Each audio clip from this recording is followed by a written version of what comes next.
Hello students, welcome back to my channel. I'm CS Jaspreet and I am here with the most requested video, as in the most requested chapter of JIGL. So when I asked about what kind of videos or which chapters revision lecture do you want, तो ये एक chapter था जिसे सबसे ज़्यादा votes मिले that yes we want to have a lecture on this chapter which is arbitration and conciliation. So let's do it. मैं quickly इसे revise करवाने की कोशिश करूँगी कि मैं इसके जितने भी इंपॉर्टेंट टॉपिक्स हैं या जितने भी टॉपिक्स हैं, जितने maximum to maximum I think whole of the chapter में क्विकली आपको रिवाइज करा दूंगी। आपको सिर्फ ध्यान से सुनना है।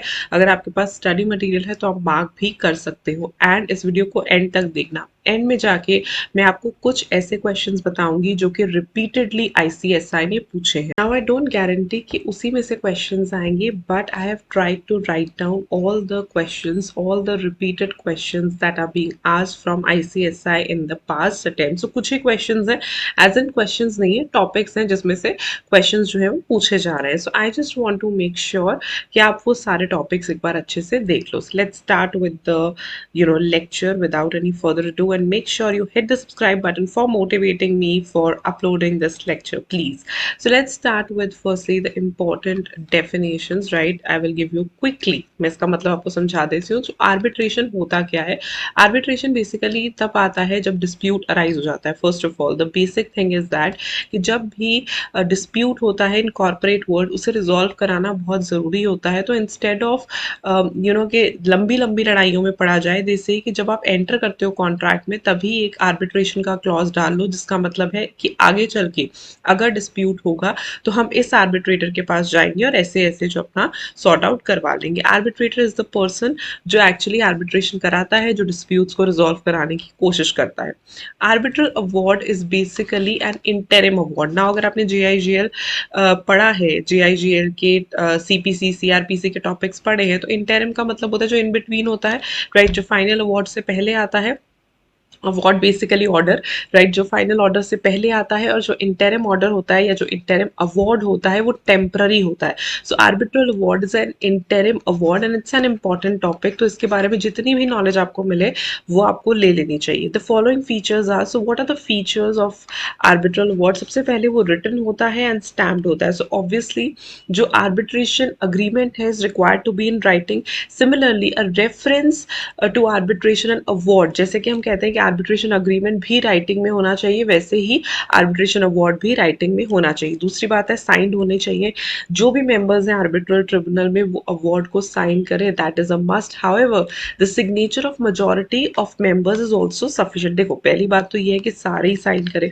अगर सारे नहीं कर सकते तो एटलीस्ट मेजॉरिटी को तो साइन करना ही चाहिए। It's a must. सो पहली बात है रिटन एंड स्टैम्प्ड हो, दूसरी बात है साइंड हो, तीसरी बात है रीजन हो। अब देखो when we talk about our judiciary, this is very very important to understand कि रीजनिंग होनी बहुत ज़रूरी है। जो भी जजमेंट्स आती हैं, जो भी ऑर्डर्स आते हैं, उसमें क्या रीजनिंग बन रही है या नहीं। See you have to the person who is deciding the case has to prove कि वो इस डिसीजन पे कैसे आया। So the making of a word is a very rational process. Rational means practical process. मतलब ऐसा नहीं है कि हाँ भाई मेरा मन कर रहा था ऐसा डिसीजन देने का तो मैंने दे दिया, नहीं। You have to base your decision, your order on the facts, on the the evidences that you get, तो उसके हिसाब से आपको डिसीजन लेना पड़ता है, which is accentuated by recording the reasons। तो रीजन तो आपको देने ही पड़ेंगे, चाहे आप फेवर में दे रहे हो डिसीजन, चाहे आप अगेंस्ट दे रहे हो, आपको रीजन स्टेट करना is very very important. However there are two exceptions where an award without reasons is valid. लेकिन अब यहाँ पे इसी बात के दो एक्सेप्शंस आ जाते हैं। वैसे तो कहते हैं इन जनरल जो भी अवार्ड आएगा, जो भी ऑर्डर आएगा वो रीजन होना चाहिए, लेकिन इसकी दो एक्सेप्शंस है जहाँ पे हम कहते हैं पहली बात, where the arbitration agreement expressly provides that no reasons are to be given. तो जहाँ पे तो आर्बिट्रेशन अग्रीमेंट में लिखा है कि अवार्ड कोई भी हो सकता है, ऑर्डर कोई भी हो सकता है, no reasons are to be given, उसके रीजंस देने की कोई ज़रूरत ही नहीं है। या फिर where the award has been made under section 30, where the parties settled the dispute and the arbitral tribunal has recorded the settlement in the form of an award। तो जहाँ पे parties ने आपस में settlement की है तो उस केस में भी आपको जो है reasons record करने की जरूरत नहीं है, because obviously उन्होंने आपस में बात करके ही ये decision लिया है। तो पहली बात आपने ये याद रखनी है, कोई भी award है, कोई भी arbitral award है, decision है, वो reasoned होना चाहिए, यानी कि reasons के साथ आना चाहिए। बट इसके दो एक्सेप्शन है जहाँ पे हमें रीजन की कोई जरूरत नहीं पड़ती और तब भी आर्बिट्रल अवार्ड वैलिड रहता है, in which the first is no reasons.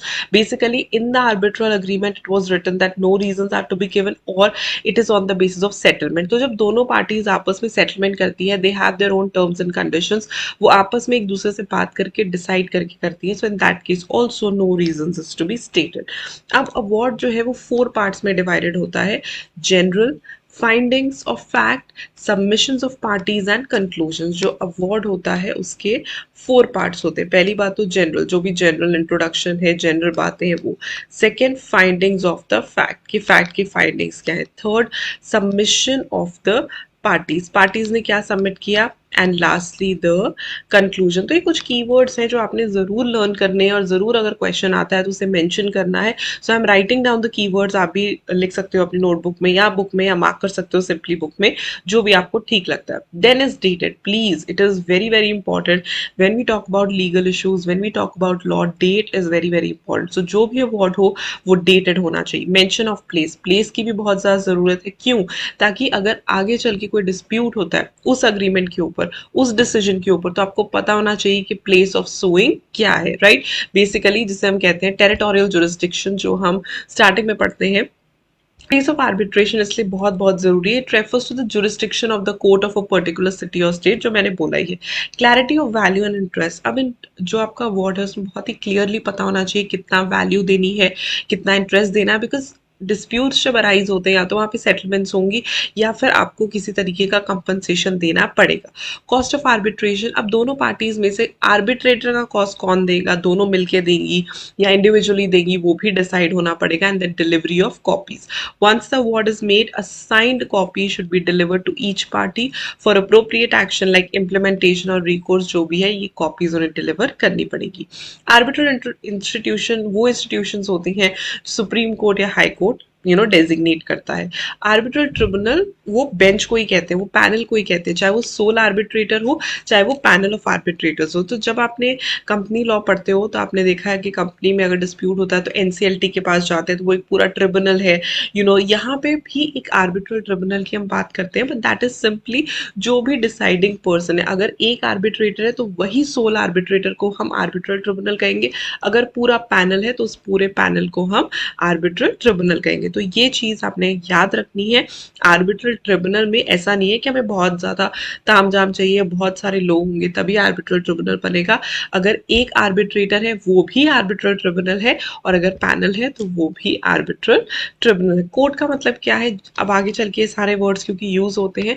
तो arbitration other than international commercial, अगर इंटरनेशनल की बात हम छोड़ देते हैं, उसके अलावा कोर्ट क्या है, the principal civil court of the jurisdiction in a district, जो भी सिविल कोर्ट है प्लस हाई कोर्ट. ठीक है, in exercise of its original civil jurisdiction के रिलेटेड जो भी हाई कोर्ट है वो. So civil court and high court. And secondly अगर हम इंटरनेशनल कमर्शियल जुरिस्डिक्शन की बात करते हैं, आर्बिट्रेशन की बात करते हैं, तो इस केस में high court in exercise of it's ordinary original jurisdiction having jurisdiction to decide the questions as to the subject matter. तो अगर उनके पास jurisdiction है तो high court, right? Then comes international commercial arbitration. इस पे भी 2 बार question आया हुआ है.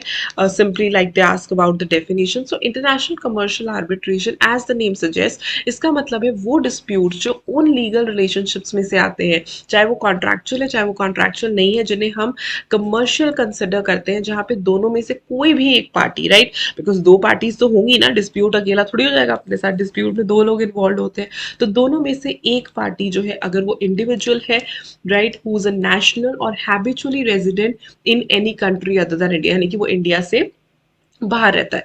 दूसरी चीज, अगर बॉडी कॉर्पोरेट है तो वो इनकॉर्पोरेट इंडिया से बाहर हुई है. तीसरी चीज, एसोसिएशन या बॉडी ऑफ इंडिविजुअल्स है तो उसका जो सेंट्रल मैनेजमेंट है, सेंट्रल मैनेजमेंट या जो उसका बेसिक कंट्रोल है वो किसी कंट्री में जो कि आउटसाइड इंडिया है. And fourth, the government of a foreign country. तो ये जो एक डेफिनेशन है बहुत ही सिंपल है. ये 4 पॉइंट्स आपने याद करने हैं कि जहाँ पे जो डिस्प्यूट अराइज हो रहा है वो लीगल रिलेशनशिप ऐसा है जहाँ पे दोनों में से एक पार्टीज अगर इंडिविजुअल है तो दूसरी कंट्री का रेजिडेंस है, अगर बॉडी कॉर्पोरेट है तो कॉर्पोरेशन दूसरी कंट्री में है, अगर एसोसिएशन या बॉडी ऑफ इंडिविजुअल्स है तो सेंट्रल कंट्रोल या सेंट्रल मैनेजमेंट दूसरी कंट्री में है, और अगर गवर्नमेंट है तो वो फॉरेन कंट्री की गवर्नमेंट है। इस तरीके से आपने क्विकली लर्न करना है ताकि आपको याद रहे।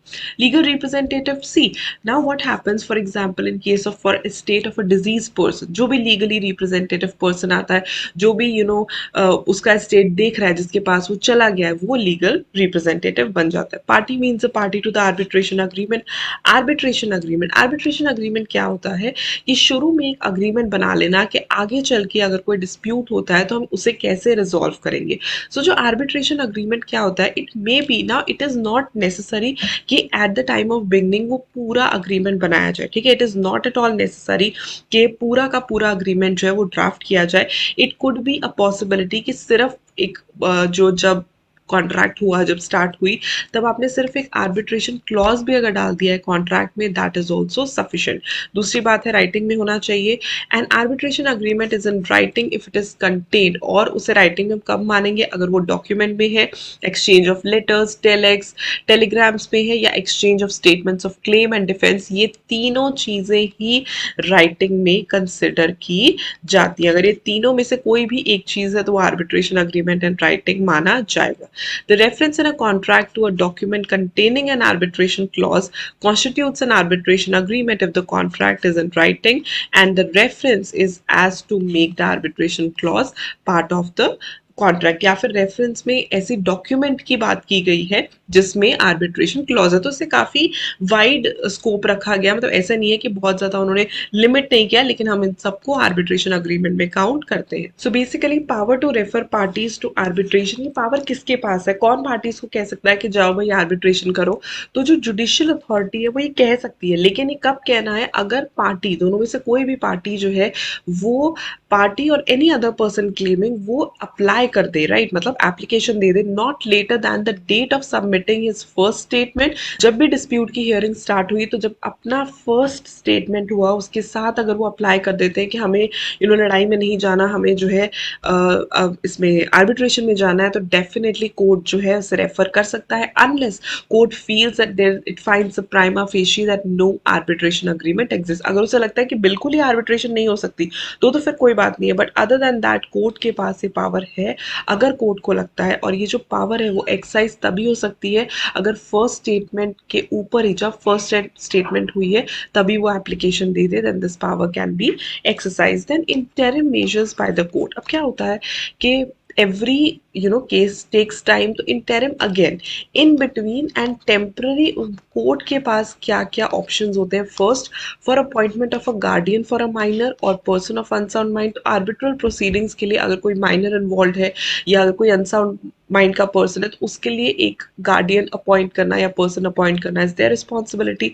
For an interim measure of protection in respect of any of the matters, अब और किन किन केसेस में उन्हें कोर्ट जो है वो इंटरिम मेजर्स ले सकता है, for the preservation, interim custody और sale of any goods which are the subject matter of arbitration agreement. Dispute तो किसी भी चीज पे हो सकता है, अगर डिस्प्यूट गुड्स पे हुआ है तो कोर्ट के पास ये पावर है कि वो इंटरिम ऑर्डर पास करके गुड्स को प्रिजर्व भी कर सकती है, अपनी कस्टडी में भी ले सकती है और सेल भी कर सकती है।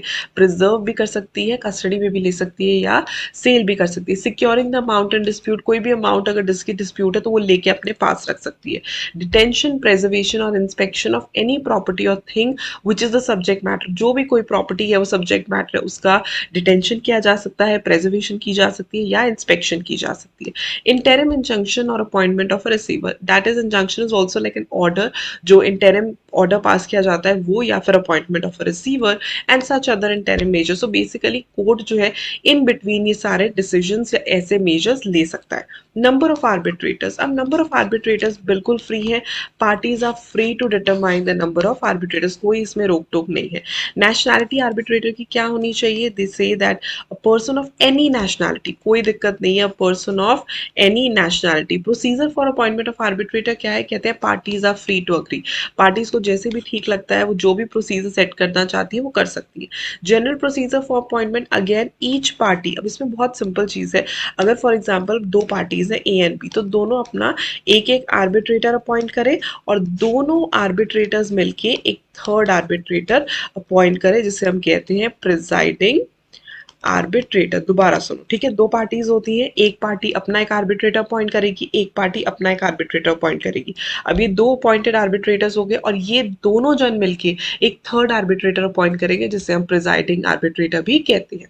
डेजिग्नेशन क्या है आर्बिट्रल इंस्टीट्यूशन की? So basically the supreme court and high court के पास ये पावर है और वो किसी को भी डेजिग्नेट कर सकती है। फेलियर टू अपॉइंट आर्बिट्रेटर, अब क्या होगा अगर पार्टीज जो है वो आर्बिट्रेटर ही अपॉइंट नहीं कर पा रही, मतलब रिकंसिलिएशन तो बहुत दूर की बात है, तो उस केस में क्या होगा, if a party fails to appoint an arbitrator within 30 days from the receipt of request of any of the from the other party, so basically A है, B है, A ने उसे रिक्वेस्ट किया लेकिन B जो है वो नहीं अपॉइंट कर पाया, the two appointed arbitrators, या तो पहली बात पार्टी नहीं कर पाई, दूसरी बात अगर दो जो मैंने यहाँ पे बताया था कि ये एक आर्बिट्रेटर अपॉइंट करेंगे, ये एक आर्बिट्रेटर अपॉइंट करेंगे, फिर ये दोनों मिलके करेंगे, या तो पार्टी नहीं कर पाई या ये दोनों मिलके नहीं कर पाए, right, that to within 30 days, then the appointment shall be made on the application of the party by the arbitral institutions designated by Supreme Court in case of international arbitrator and by High Court in case of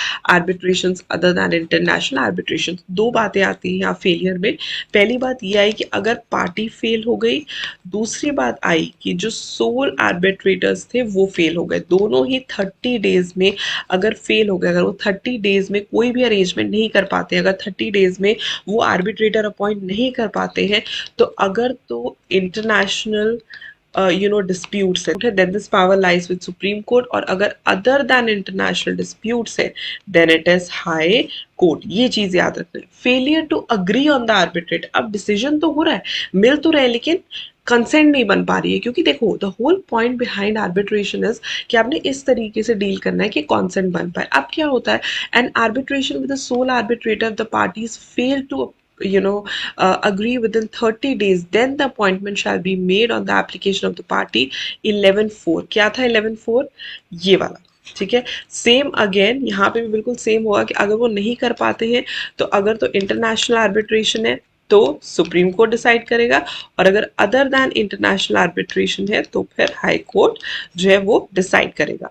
failure to follow the procedure agreement and function, यानी कि कोई procedure ना हो, agreement ना हो, नहीं follow किया या फंक्शन नहीं किया, फिर क्या होगा, again appointment shell be made by the on the application by the supreme court in case of commercial distribution sorry arbitration and high court in case of other than commercial arbitration. तो आपने देखा है ये तीनों जो points हैं, इन तीनों में सेम ही बात हो रही है, राइट। चाहे हम फेलियर टू अपॉइंट आर्बिट्रेटर की बात कर रहे हैं, चाहे हम failure to agree on arbitrator कर रहे हैं, या फेलियर टू फॉलो, तो जहां पे भी फेलियर की बात आएगी, ठीक है, फेलियर यानी कि कोई चीज नहीं हुई है, तो आपने यही चीजें याद रखनी है कि अगर इंटरनेशनल आर्बिट्रेशन की बात है तो सुप्रीम कोर्ट डिसाइड करेगा, अदर देन इंटरनेशनल आर्बिट्रेशन की बात है तो हाई कोर्ट डिसाइड करेगा।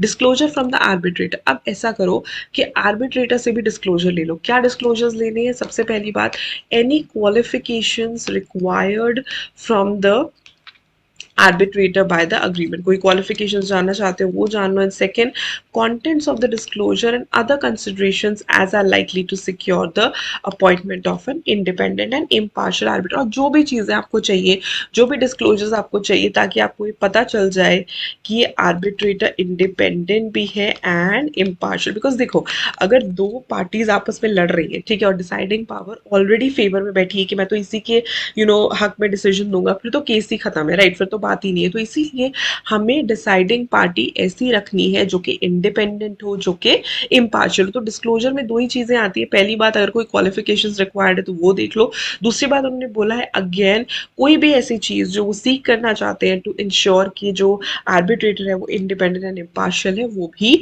मांगा जा सकता है। Moving forward to appointment of an arbitrator of different nationality, ऊपर हमने बोला था किसी भी नेशनैलिटी का हो, तो यहाँ पे उन्होंने कहा है that in case of appointment of sole or third arbitrator in an international commercial arbitration, the arbitral institution designated by Supreme Court may appoint an arbitrator of nationality other than the nationalities of the parties, right? So A अगर India का है, right, and B जो है वो Canada का है, and जो arbitrator आ रहा है वो किसी और ही कंट्री से आना चाहता है, तो क्या वो आ सकता है? The answer to this is yes. इस केस में सुप्रीम कोर्ट लेकिन अपॉइंट करेगा, ठीक है, सुप्रीम कोर्ट अपॉइंट करेगा। Making choice of arbitral institution, बिल्कुल, अगर मोर देन वन रिक्वेस्ट आ जाती है तो आर्बिट्रल इंस्टीट्यूशन जो है वो first made under the sub will shall be able to capable to appoint. So जो भी arbitral institution जो which has been first made under the relevant subsection वो बन जाएगी। arbitral institution in international commercial arbitration क्या होगे? In case of international commercial arbitration, any other arbitration, reference to the arbitral tribunal shall be construed as reference to, तो जो हमने ऊपर study किया है वही सेम arbitral institution यहाँ पे बन जाएगा। Basically it says which has been first made under the relevant subsection. Limitation period for appointment by institution, तो जो institution है, application for appointment of an arbitrator या arbitrators, अब उनके पास लेटर गई कि भैया आप अपॉइंट कर दो, ये नहीं है कि वो लेके बैठे रहेंगे, नहीं, 30 डेज के अंदर अंदर जो है उन्हें अपॉइंट करना ही करना है। Fees and manner of payment again that they can decide as to payment, how payment is going to do, fees जो भी है वो अपने हिसाब से डिसाइड कर सकते हैं। इंटरनेशनल आर्बिट्रेशन की बात है, again as agreed by the parties, जो भी देखो फीस भी वो आपस में ही डिसाइड करते हैं। अब जितना भी यहाँ तक हमने डिस्कस किया है आप इस तरीके से उसके साइड में लिख सकते हो ताकि आपको बार बार अंदर जो डीपली है वो पढ़ना ना पड़े। Then there is one case law over here which says that for deciding the application the court is required to ensure the arbitral dispute exists and has to be prima facie convinced about the genuineness and not be particular about the nature of plea। तो अगर आप amendments देखोगे ना तो उसमें भी मैंने ये टॉपिक डिस्कस किया था।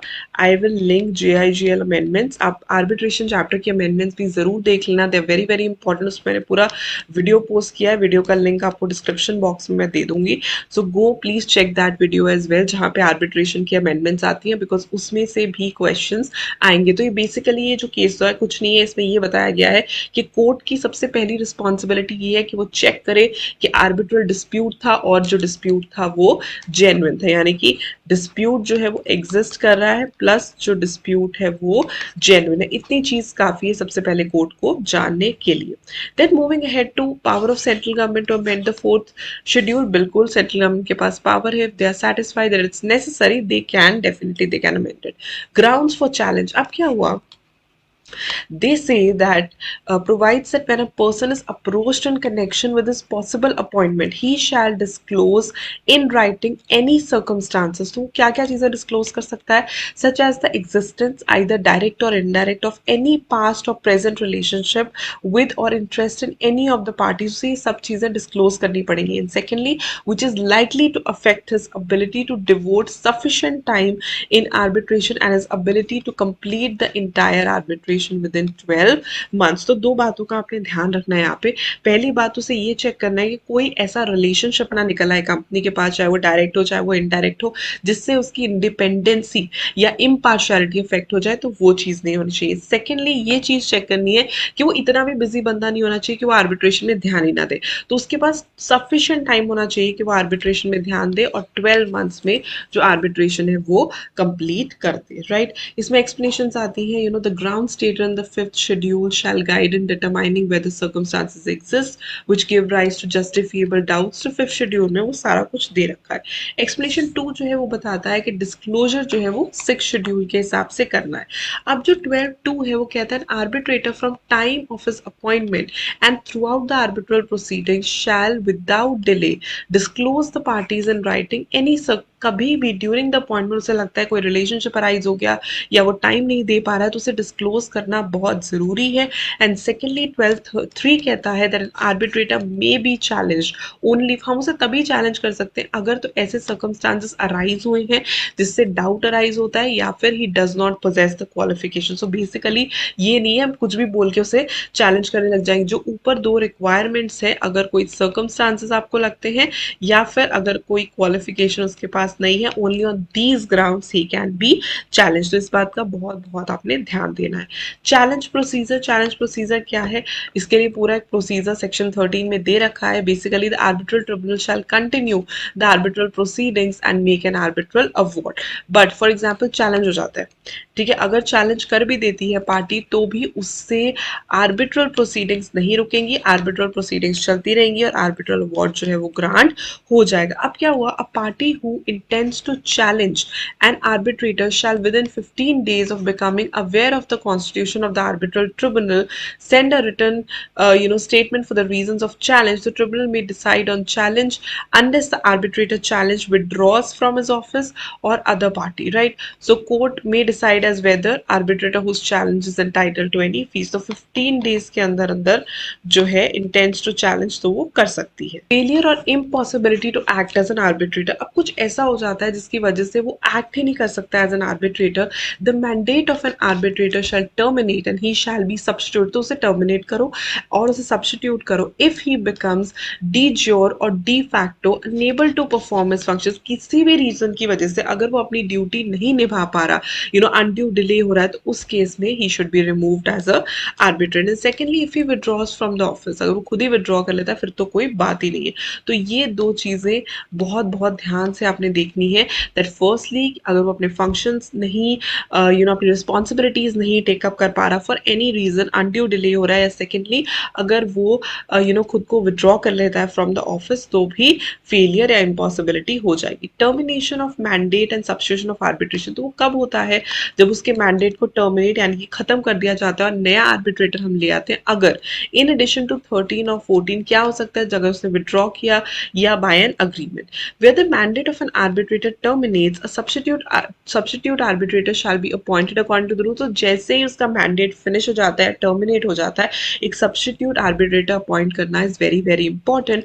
Unless otherwise agreed by the parties, where an arbitrator, any hearings previously held may be repeated at the discretion of the arbitral tribunal. अब क्या होता है अगर in between arbitral replace हो गया, ठीक है, बिकॉज यहाँ पे हम टर्मिनेशन की बात कर रहे हैं, सब्स्टिट्यूशन की बात कर रहे हैं, जो बातें पहले हुई वो तो उसे पता नहीं है, तो कोई भी हियरिंग्स अगर वो चाहता है कि रिपीट हो तो रिपीट की जा सकती है, उसमें कोई भी प्रॉब्लम नहीं है, बिकॉज अब जो है न्यू पर्सन आ गया। And fourth is unless otherwise agreed by the parties, an order or ruling of the arbitral tribunal made prior to the replacement of an arbitrator shall not be invalid solely because there has been a change. तो ये हम company law में भी ये चीज पढ़ते हैं कि अगर किसी पर्सन को अपॉइंट कर लिया और लेटर ऑन पता चला कि उसकी अपॉइंटमेंट सही नहीं थी तो उसके लिए गए डिसीजंस कभी भी इनवैलिड नहीं होते। In the same way here also I am saying, they are saying the same thing कि अगर कोई ऑर्डर या रूलिंग आर्बिट्रल ट्रिब्यूनल ने कर दी, ठीक है, मेड प्रायर टू रिप्लेसमेंट, बाद में अगर वो रिप्लेस हो गया तो भी कोई दिक्कत नहीं है, उसके लिए हुए पहले डिसीजंस कभी भी इनवैलिड नहीं होंगे। यानी कि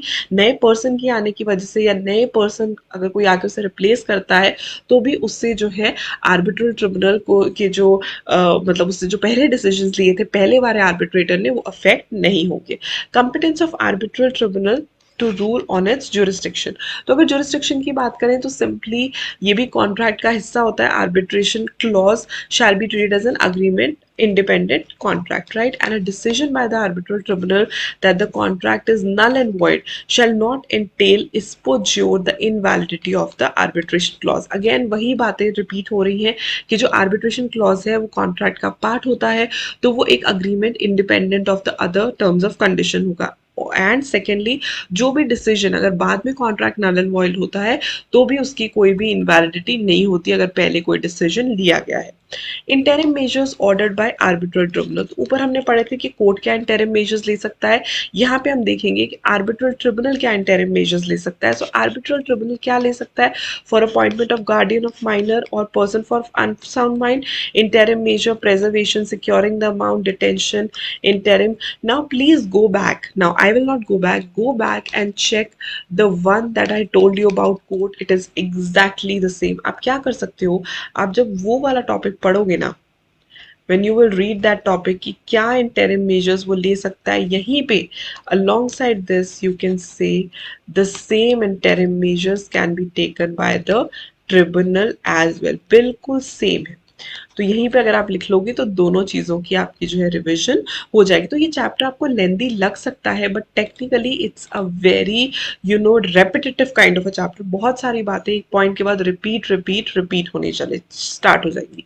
इक्वल ट्रीटमेंट ऑफ पार्टीज, देखो कोई फर्क नहीं पड़ता कि कौन सी पार्टी है किस तरफ है, दोनों पार्टीज को फुल अपॉर्चुनिटी दी जाएगी। Determination of rules of procedure, अब रूल्स ऑफ प्रोसीजर क्या कहते हैं? सबसे पहले arbitral award is shall not be bound by Code of Civil Procedure या इंडियन एविडेंस एक्ट। तो आर्बिट्रेशन बेसिकली क्या होता है कि लड़ाई हो रही है, इसे कोर्ट के बाहर एक आर्बिट्रेटर के थ्रू सॉल्व कराओ ताकि जल्दी डिसीजन ले पाए और ऑनेस्टली सब चीजें समझ जाए। अब क्या हो गया है कि आर्बिट्रल ट्रिब्यूनल जो है उस पर सीपीसी नहीं लगता, right? It is not bound by CPC, it is not bound by Indian evidence Act as well. The parties are free to agree, parties बिल्कुल फ्री टू अग्री है क्या प्रोसीजर रहेगा। फेलिंग एनी अग्रीमेंट, अगर नहीं कर पाती जो हम पहले डिस्कस किया है वो होगा। And power of arbitral tribunal includes the power to determine the admissibility, relevance, materiality and weight of evidence। तो आर्बिट्रल ट्रिब्यूनल के पास ये पूरा पूरा राइट है, अगर वो चाहे वो एविडेंस को एडमिट भी कर सकती है, उसकी रेलेवेंसी डिसाइड करना, उसकी मटीरियलिटी डिसाइड करना एंड उसका वेटेज डिसाइड करना। तो ये चार चीज़ें हैं जो आपको पता होनी चाहिए अबाउट रूल्स ऑफ प्रोसीजर। तो पहली बात आती है कि सीपीसी के प्रोविजन और इंडियन एविडेंस एक्ट के प्रोविजन इस पर नहीं लगेंगे। Secondly, parties free to agree है। थर्डली, अगर नहीं कर पाती है जो हमने पहले पढ़ा है कि supreme court in case of international arbitration and high court in case of other than international arbitration वो कर सकते हैं। और फोर्थ, अब आर्बिट्रल ट्रिब्यूनल के पास पावर के साथ साथ क्या क्या पावर आती है कि वो एविडेंस को एडमिट कर सकती है, उसकी रेलेवेंसी चेक कर सकती है, उसकी मटीरियलिटी चेक कर सकती है एंड अबव ऑल उसका जो वेटेज है वो भी चेक कर सकती है, right? Moving ahead to place of arbitration. अब प्लेस ऑफ आर्बिट्रेशन मेजरली क्या होता है? It is actually the circumstances, right, which introduces an option कि क्या प्लेस हो सकती है। सो बेसिकली या तो आप पहले डिसाइड कर लो या आपस में मिलकर डिसाइड कर लो, कोई प्रॉब्लम नहीं। इसके ऊपर भी एक केस लॉ आया था, ये भी मैंने अमेंडमेंट्स में बताया हुआ है, अबाउट ब्रह्मणी रिवर पैलेट्स। इसमें क्या हुआ था? इसमें द एपेलेंट सेड कि जुरिस्डिक्शन जो है वो मद्रास हाई कोर्ट में जो है ऑलरेडी डिसाइड किया था, लेकिन यहाँ पे क्या हो गया, क्योंकि वो सोल आर्बिट्रेटर था, लेकिन ये जो पर्सन है एक पार्टी किसी और आर्बिट्रेटर के पास चलेगी, तो उन्होंने बोला कि अगर बाई चांस आप वेन्यू चेंज भी करना चाहते हो, ठीक है, तो जो पहले था पहले तो वही रहेगा, अगर आप करना चाहते हो तो आपको दूसरी पार्टी की कॉन्सेंट लेनी पड़ेगी। तो यहाँ पे जो ऑलरेडी पहले डिसाइडेड वेन्यू था वहीं पे आपने जाना है। ऐसा नहीं है कि आप कभी भी उसे बदल दोगे। अगर दो पार्टीज ने एक वेन्यू पहले कुछ टाइम पहले डिसाइड किया है तो वही वेन्यू जो है वो चलेगा। कमेंसमेंट ऑफ आर्बिट्रल प्रोसीडिंग्स, ये पता है कब स्टार्ट हो जाती है? तभी स्टार्ट हो जाती है the date on which request for that dispute is referred, right? Date जिस दिन रिक्वेस्ट रेफर की है ना कि भाई डिस्प्यूट है, उसी दिन से इसकी प्रोसीडिंग्स जो है वो स्टार्ट हो जाती है। अगर हम लैंग्वेज की बात करें तो जो language they are free to agree upon it and shall determine the language, again वो अपने हिसाब से कर सकते हैं, no problem. Statements of claim and defence, तो अगर आपने सीपीसी एंड सीआरपीसी पढ़ा है तो आपने देखा होगा कि क्लेम होता है फिर डिफेंस होता है, उसी तरीके से यहाँ पे होता है कि कुछ आपको टाइम पीरियड प्रोवाइड करना पड़ेगा जिसके अंदर अंदर क्लेमेंट जो है वो अपना defence they they, right? First thing that with in a period of time अपना डिफेंस देना पड़ेगा। सेकंड थिंग, पार्टीज में submit the statements of all the documents submit करा सकते हैं। Thirdly, respondent in support of his case में submit अ counter claim. तो ये जरूर नहीं, ये claim set of counter claim जो हमने पढ़ा था वो सेम यहाँ पे कि एक पार्टी ने अगर दूसरी पार्टी से क्लेम किया तो जो फर्स्ट पार्टी है वो भी काउंटर क्लेम सेट कर सकती है। Then unless otherwise agreed by the parties, either party may amend or supplement his claim or defense, वो कभी भी चेंज कर सकती है, नो प्रॉब्लम। यहाँ पे सी, यहाँ पे हमेशा एक चीज याद रखनी है कि जब हम बात करें आर्बिट्रेशन की, कंसिलिएशन की, आगे चल के मीडिएशन भी आएगा, इन सब में मेन गोल है डिस्प्यूट को फिनिश करना, राइट? वो जैसे भी हो रहा है उसे करो finish, that is the main goal over here. And lastly 23(4) inserted that the statement of claim and defense under this section shall be completed within 6 months, ठीक है? तो इस जो भी आप कर रहे हो वो 6 months from the date of arbitrator और all the arbitrators आपने ठीक करा देनी है। Then hearings and written proceedings, ये तो हो गई, ठीक है? अब जहाँ पे भी डिस्कशन हो रही है, डिस्प्यूट्स हो रही है, वहाँ पे दोनों पार्टीज को बुलाया जाएगा, अग्रीमेंट्स होंगे, provided that arbitral tribunal shall hold oral hearings at an appropriate stage of proceedings, right? तो जहाँ पे ऐसा लगता है कि यहाँ पे ओरल हियरिंग से काम चल सकता है वहाँ करो, otherwise they say that the arbitral tribunal shall decide whether to hold oral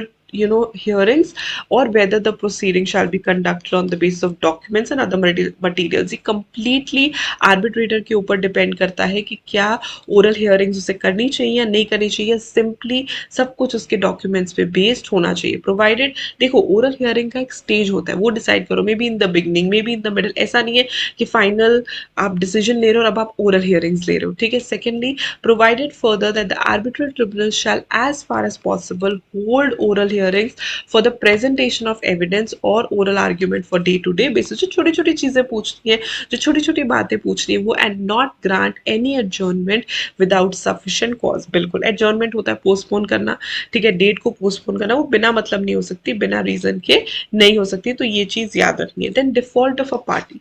default of a party क्या है, that section 25 provides that unless otherwise agreed by the parties without any sufficient cause, अगर claimant जो है they fail to communicate his statement of claim, वो अपना claim ही नहीं देता है, arbitral tribunal terminate कर देगा. अगर आपको यही नहीं पता कि आपने कितना claim करना है, तो arbitral tribunal जो है वो प्रोसीडिंग्स को जो है टर्मिनेट कर देगा. Secondly, the respondent fails to communicate and arbitral tribunal shall continue. अगर किसी के अगेंस्ट कोई डिस्प्यूट हुआ है और वो जो रिस्पोंडेंट है वो कुछ बोल ही नहीं रहा, तो उस केस में भी जो आर्बिट्रल ट्रिब्यूनल वो अपना काम करती रहेगी, वो अपनी प्रोसीडिंग्स करती रहेगी. And thirdly, a party fails to appear in an oral hearing, party आई नहीं या फिर डॉक्यूमेंट्री एविडेंस प्रेजेंट नहीं किया, तो भी वो अपना जो है प्रोसीडिंग्स कंटिन्यू करती रहेगी. तो ये जो चीजें हैं, ये तीन चीजें लर्न करने की बजाय बस ये टेबल रेफर कर लो, it's enough.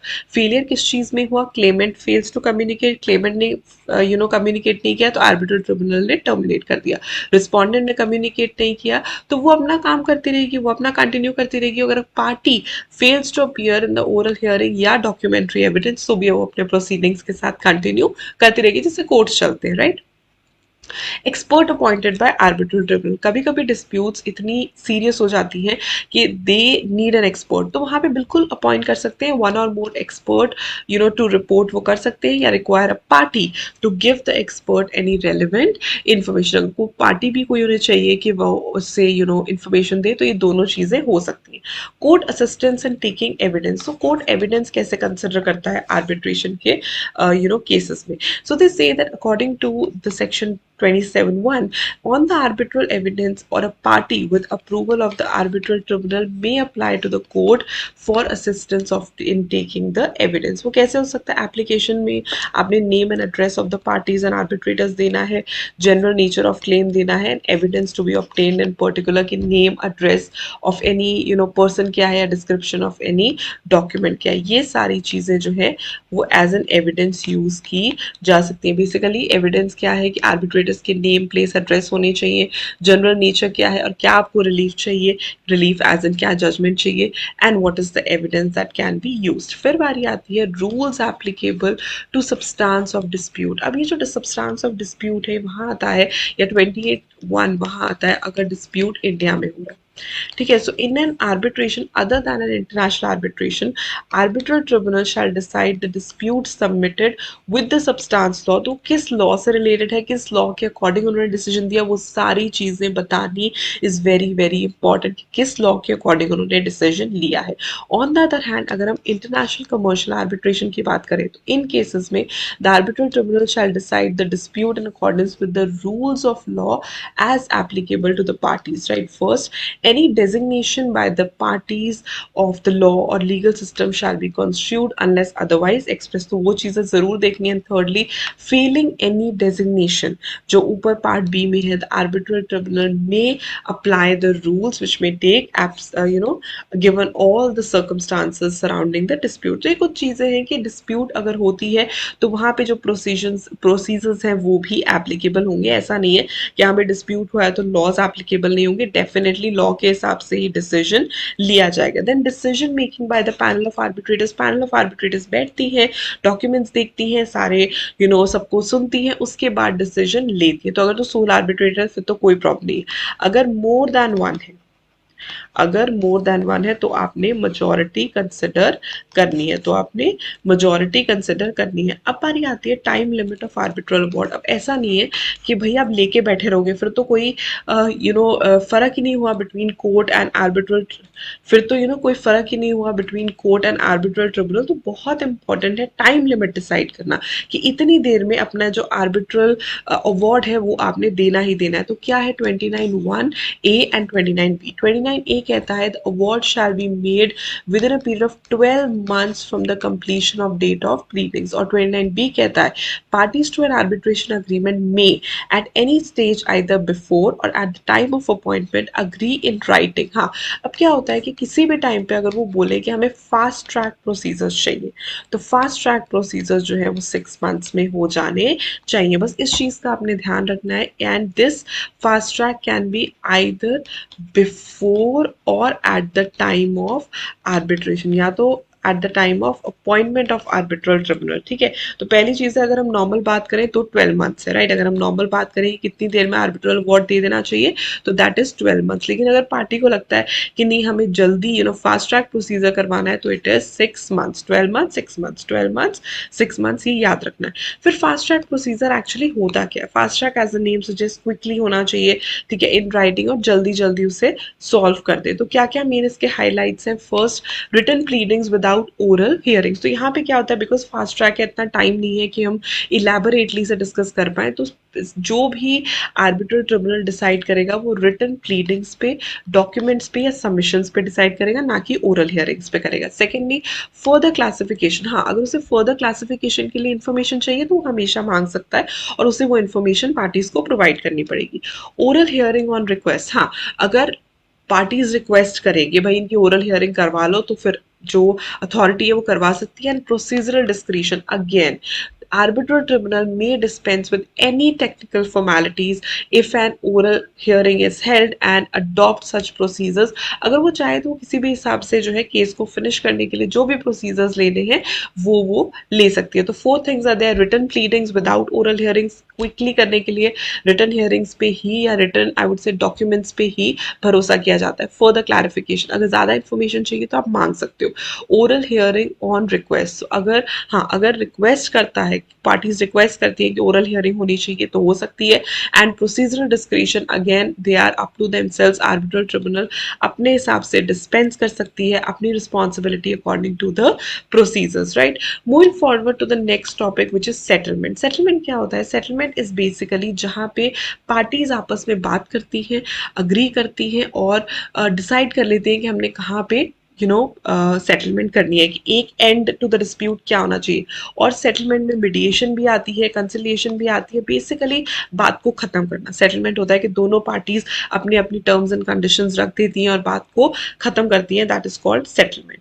Form and contents of arbitral award, this is also important. तो आर्बिट्रल अवार्ड जैसे हमने शुरू में पढ़ा था कि राइटिंग में होना चाहिए, मेंबर्स साइन करें, तो इसमें क्या क्या चीज़ें होनी चाहिए? रीजंस होने चाहिए, ठीक है, which based unless parties have no reasons और the award is in terms of section 30। हमने शुरू में पढ़ा है, जो डेफिनेशन में था ना, सेम एज डेफिनेशन वही चीज़ें यहाँ पे रिपीट की जा रही है, ठीक है।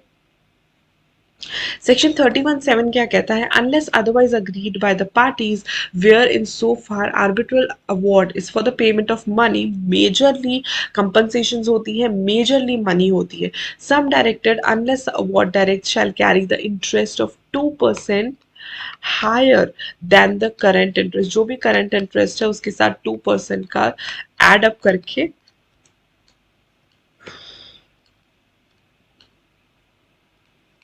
Interest on value of arbitration में ऐड करना। अब क्या होता है कि आर्बिट्रेशन बेसिकली डिस्प्यूट्स क्या होते हैं? पैसे देने हैं, पैसे नहीं देने हैं, गुड्स देने हैं, गुड्स नहीं देने। तो अगर पैसा इन्वॉल्व है तो जितना प्रिंसिपल है वो तो देना ही देना, उसके ऊपर 2% ऐड करके जो भी इंटरेस्ट है, right, whatever carry interest है 2% higher than the current rate of interest, वो इंटरेस्ट भी आपने देना ही देना है। Then what is the regime for cost? अब क्या होता है, एनी आर्बिट्रेशन प्रोसीडिंग और proceedings, right, pertaining to the arbitration notwithstanding anything shall have the discretion to determine। तो जो भी चीज़ें डिसाइड हो रही है उसमें आपने डिसाइड करना है कि कॉस्ट कौन सी पार्टी देगी आर्बिट्रेटर को, अमाउंट कितनी होगी और ये कॉस्ट कब दी जाएगी, ठीक है। बेसिकली कौन सी पार्टी देगी, what will be the amount और कब ये कॉस्ट जो है ये पे की जाएगी। ये तीन चीजें डिसाइड होती है। एक्सप्लेनेशन क्या है, कॉस्ट का मतलब यहाँ पे क्या है, कॉस्ट कॉस्ट मतलब रीजनेबल कॉस्ट, ठीक है, जिसमें फीस एंड एक्सपेंसेस आते हैं, आर्बिट्रेटर्स के, कोर्ट्स के, विटनेसेस के, लीगल फीस एंड एक्सपेंसेस हो गए, कोई एडमिनिस्ट्रेशन फीस हो गई, कोई और एक्सपेंसेस हो गए, तो ये सारे जो है ये कॉस्ट में आते हैं। तो इस टाइम पे ये डिसाइड करना बहुत ज़रूरी है कि ये कॉस्ट कौन पे करेगा, कौन पे करेगा, कितनी पे करेगा, कब पे करेगा। ये चीज़ें जाननी बहुत ज़रूरी है कि कौन पे करेगा, कितनी पे करेगा और कब पे करेगा। इस तरीके से आप याद रख सकते हो कि कॉस्ट जो है वो कौन, कब और कितना पे करेगा, ये चीज़ें आपने याद रखनी है। On the other hand they say the court और tribunal, arbitral tribunal decides to make an order. The general rule वैसे क्या होता है कि कौन कॉस्ट देता है, जो अनसक्सेसफुल पार्टी होती है, जो पार्टी हार जाती है वही कॉस्ट देती है, या फिर अगर उन्हें लगता है कुछ और होना चाहिए तो कुछ और भी कर सकते हैं, right. In determining the cost, they say it's very important that the court or arbitral tribunal shall have regard. Cost decide करते वक्त कुछ चीज़ें देखनी चाहिए कि पार्टी का कंडक्ट कैसा है, whether the party has succeeded partly, कुछ पर्सन वो सही थी या नहीं, whether the party has been held a frivolous counter claim, ठीक है, एक पार्टी ने एक चीज़ मांगी, दूसरी पार्टी जानबूझ के तंग करने के लिए फ्रिवलस छोटा मोटा काउंटर क्लेम मांग रही है, वैसा तो नहीं है। Whether any reasonable offer to dispute settle the dispute is made and refuse by the other party, एक पार्टी कह रही है चलो सेटल कर देते हैं, दूसरी पार्टी रिफ्यूज कर रही है, तो कॉस्ट भी उसी के हिसाब से दिखाया जाएगा कि कितना कॉस्ट पे करेगा, ठीक है, उसका कंडक्ट क्या है, पार्टी जो है they have succeeded partly in the case, and party जो है उसने फ्रिवलस काउंटर क्लेम प्लेस किया, या फिर जो रीजनेबल ऑफर है जो सेटल द डिस्प्यूट एक पार्टी ने दिया और दूसरी पार्टी ने रिफ्यूज कर दिया। ये सारी चीजें देखने वाली है, समझने वाली है। अब क्या है, कोर्ट और आर्बिट्रल ट्रिब्यूनल क्या ऑर्डर कर सकता है, proportion of another parties cost कितना पे कर दो, stated amount in respect of another party's cost, you know, they may order any order including the order of party shall pay the cost from a certain date only, or cost from proceedings have begun, cost relating to particular steps, cost relating to distinct part of the proceedings and interest on cost। तो ये सारी चीज़ें जो हैं ये देखनी बहुत ज़रूरी है ऑर्डर करते वक्त, ये सारी चीज़ों में से कोई भी कॉस्ट के लिए वो डायरेक्ट कर सकता है। Then termination of proceeding, termination होता है फिनिश हो जानी, प्रोसीडिंग्स कब कब फिनिश हो जाती हैं, ठीक है, सबसे पहले बाय द फाइनल ऑर्डर, जब फाइनल ऑर्डर आ जाता है प्रोसीडिंग खत्म हो जाती है। Arbitral tribunal shall issue an order where claimant withdraws, पहली बात तो क्लेमेंट ने विड्रॉ कर लिया अनलेस द रिस्पोंडेंट ऑब्जेक्ट्स, उसके ऑब्जेक्ट करने से पहले उसने विड्रॉ कर लिया। Secondly the parties on the termination of the agree, ठीक है, दोनों पार्टीज मान लेती है कि चलो उसे खत्म करो, ठीक है, and let's just resolve it. Thirdly, the arbitral tribunal finds that the continuation of proceedings have for any other reason becomes unnecessary या impossible। अगर arbitral tribunal को ही लगता है कि इसकी जो है बहुत ज़्यादा डिले नहीं करना चाहिए या फिर इसकी कंटिन्यूशन करने की कोई ज़रूरत नहीं है, तो उस केस में भी टर्मिनेशन हो जाएगा। तीन चीज़ें हैं, पहली बात है अगर क्लेमेंट खुद ही विड्रॉ कर लेता है और वो जो है आपस में डिसाइड कर लेते हैं कि फाइनल सेटलमेंट कैसे होगी। दूसरी चीज़, अगर पार्टीज अग्री कर जाती है टर्मिनेशन को। और तीसरी बात, द आर्बिट्रल ट्रिब्यूनल फाइंड्स कि इसको कंटिन्यू करना is not a good option, उस केस में भी उसे टर्मिनेट किया जा सकता है। Moving ahead to the next topic of correction and interpretation of award and additional award. Time and again award का मतलब वही होता है order pass करना. So within 30 days from the receipt of the arbitral award, unless another time period is prescribed, a party with notice to the other party may request to correct any computation errors, any clerical error or typo graphical errors और any other errors in the word. तो order में कोई गलती होती है तो 30 days में उसे रेक्टिफाई कर सकते हैं। तो क्या रेक्टिफाई कर सकते हैं, बेसिकली छोटी छोटी चीज़ें, जैसे कोई कॉम्प्यूटेशन में एरर हो गई, ठीक है, प्लस मल्टीप्लाई डिवाइड में गलती हो गई, या कोई क्लरिकल एरर हो गई, या कोई टाइपोग्राफिकल, ये छोटी छोटी चीज़ें जो कि बहुत ही मतलब इतना कुछ इम्पैक्ट नहीं डालती ऑर्डर के ऊपर, वो रेक्टिफाई की जा सकती है, वो करेक्ट की जा सकती है। And if so agreed by the parties, parties with notice to other party may request to give an interpretation of a specific point। कभी कभी ऑर्डर में ऐसी बातें लिखी होती हैं जिसका हमें मतलब नहीं समझ आता, तो उसके इंटरप्रिटेशन के लिए हम बोल सकते हैं। बेसिकली जब भी आर्बिट्रल अवार्ड अनाउंस होता है या मिलता है, उसके 30 डेज के अंदर अंदर 30 डेज का टाइम होता है कि पार्टी जो है नोटिस दे के करेक्शन करवा सकती है, कोई कॉम्प्यूटेशन इंटरप्रिटेशन में गलती है, कैलकुलेशन में गलती है, या कोई क्लरिकल मिस्टेक है, कोई टाइपोग्राफिकल मिस्टेक है, लेकिन 30 डेज में उसे रेक्टिफाई आपने करवाना है। दूसरी चीज़, अगर कोई बात समझ नहीं आ रही है, फॉर एग्जाम्पल राइट, अगर कोई बात समझ नहीं आ रही है तो उस केस में वो बात पूछी भी जा सकती है, उसका इंटरप्रिटेशन पूछा भी जा सकता है। 30 डेज में आप वो भी पूछ सकते हो। So this is how you need to understand this, ठीक है। आप रिक्वेस्ट कर सकते हो करेक्शन की 30 डेज में, all these things are given. Then comes the next topic, application for setting aside arbitral award. This is also important, इस topic पे भी क्वेश्चन आए हैं। तो सेटिंग असाइड क्या होता है कि सेट असाइड कर दो जो भी आर्बिट्रल अवार्ड है, recourse to court against arbitral award may be made by application, कि इसे वापस भेजो और इसे दोबारा से इंक्वायरी कराओ। तो कैसे हो सकती है? Only if, this is important, कब कब हो सकती है? If the party making the application establishes on the basis of record of the arbitral tribunal that a party was under some incapacity, मतलब कि अगर वो ये बोलते हैं कि हम वी वर इनकेपेबल और ये वॉर्ड पास कर दिया। दूसरी बात, arbitration agreement is not valid, arbitration agreement ही वैलिड नहीं था under the law to which the party subjected to, ठीक है, मतलब जिसके ऊपर ये सारा कुछ हो रहा है वो अग्रीमेंट ही वैलिड नहीं था। तीसरी बात, the party making the application was not given the proper notice of the appointment of an arbitrator, या उसे उन्हें प्रॉपर नोटिस नहीं मिला। The arbitral award deals with the dispute not contemplated by not following within the terms of the submission to arbitration, or it contains decisions on matters beyond the scope of the submission to arbitration। तो वो कुछ ऐसी चीजें हैं कि arbitral award जो है, जो डिस्प्यूट है राइट, वो आर्बिट्रेशन के सबमिशन के उसमें नहीं आता था, टर्म्स में नहीं आता था, उसके स्कोप से बाहर था। And lastly, the composition of the arbitral tribunal और arbitral procedure was not in accordance with the agreement of parties, जो कन्फ्लिक्ट था और उसी के हिसाब से उन्होंने जो ऑर्डर है, वो अवार्ड है, वो पास करा लिया। तो सबसे पहली चीज है, अगर पार्टी एप्लीकेशन देती है, पार्टी एप्लीकेशन देके ये कहती है दैट वो इनकेपेबल थी। सेकेंडली, आर्बिट्रेशन अग्रीमेंट ही वैलिड नहीं है। थर्डली, पार्टी ने बोला कि हमें प्रॉपर नोटिस नहीं मिला। फोर्थली, जो डिस्प्यूट है वो उसके स्कोप से बाहर है। एंड फिफ्थ इज कॉम्पोजिशन जो है वो अग्रीमेंट के हिसाब से नहीं है। ये पार्टी की तरफ से है जो सेटिसाइड का एप्लीकेशन हो सकता है। कोर्ट की तरफ से कैसे हो सकता है? If the court finds that the subject matter of the dispute is not capable of settlement under the law, मतलब जिस चीज पे लड़ाई हो रही है वो एक्चुअली सेटलमेंट हो ही नहीं सकती, जो लॉ अभी के लिए प्रिवेल करता है। And secondly, the arbitral award is in conflict with the public policy of India. ये अमेंडमेंट्स में भी उन्होंने एक्सप्लेन किया है कि पब्लिक पॉलिसी क्या होती है, ठीक है। सबसे पहले आप इतना देख लो, सेटिंग असाइड कहाँ और कैसे हो सकता है? तभी हो पाएगी अगर पार्टी की तरफ से हो, पार्टी ये चीज अप्लाई करे या ये चीज बताए दैट पार्टी वाज इनकेपेबल, या फिर आर्बिट्रेशन अग्रीमेंट वैलिड नहीं था, या फिर पार्टी को प्रॉपर नोटिस नहीं मिला, या फिर जो अवार्ड है, जो भी डिस्प्यूट है वो उसकी स्कोप में नहीं था। एंड लास्टली, जो कॉम्पोजिशन है वो सही नहीं थी। या फिर अगर कोर्ट को ऐसा लगता है कि जो सब्जेक्ट मैटर है ना,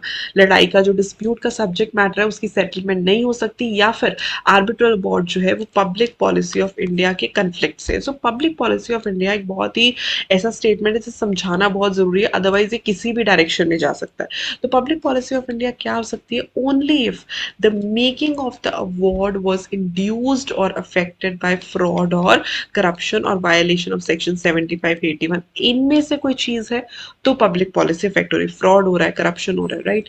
secondly, it is in contravention with fundamental policy of Indian law. Indian law की जो फंडामेंटल पॉलिसी है ये भी आगे उन्होंने एक्सप्लेन किया, ये क्या है वो आपको बताती हूँ। And thirdly, it is in conflict with the basic notions of morality और जस्टिस। क्या होता है ना, जिस हम सोसाइटी में रहते हैं उसका कुछ बेसिक मॉरल्स होते हैं कि ये चीज ऐसे होती है, ऐसी होनी चाहिए, उसके अगर अगेंस्ट है तो वो भी पब्लिक पॉलिसी के अगेंस्ट है। So what do they say कि अगर पब्लिक पॉलिसी अगेंस्ट कब हो सकता है? अगर वो फ्रॉड है, करप्शन है, या फंडामेंटल पॉलिसी के अगेंस्ट है, या फिर basic notions of morality and justice के अगेंस्ट। तो fundamental policy of Indian law क्या है? It shall not entail a review on the merits of the dispute. हमने ये नहीं देखना कि किस बेसिस पे डिसाइड हुआ। Basically they say that other than the international commercial, they may also be set aside if the court finds that it is right, for example by patent illegality, ठीक है, कोई पेटेंट इलीगैलिटी की वजह से हो रहा है, तो डेफिनेटली जो इंडियन लॉ है उसकी जो फंडामेंटल पॉलिसी है अगर वो इफेक्ट होती है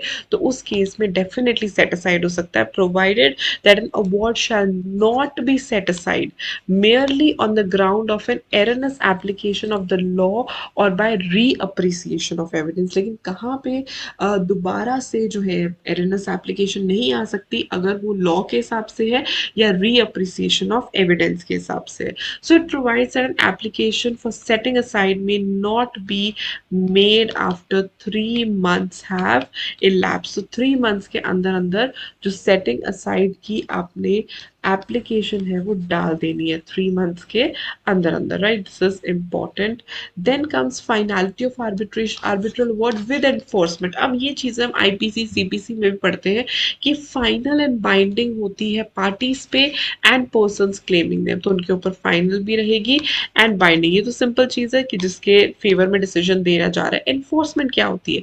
अब इसी तरीके से उन्होंने बोला कि जैसे हम सीआरपी से, अब यहाँ पे क्या होता है, the time being making an application to set aside has expired, ठीक है, such award shall be enforced with according to CPC, ठीक है। जैसे हम डिग्री को इन्फोर्स करते हैं ना, वैसे ही हम इस अवार्ड को भी इन्फोर्स करवा सकते हैं।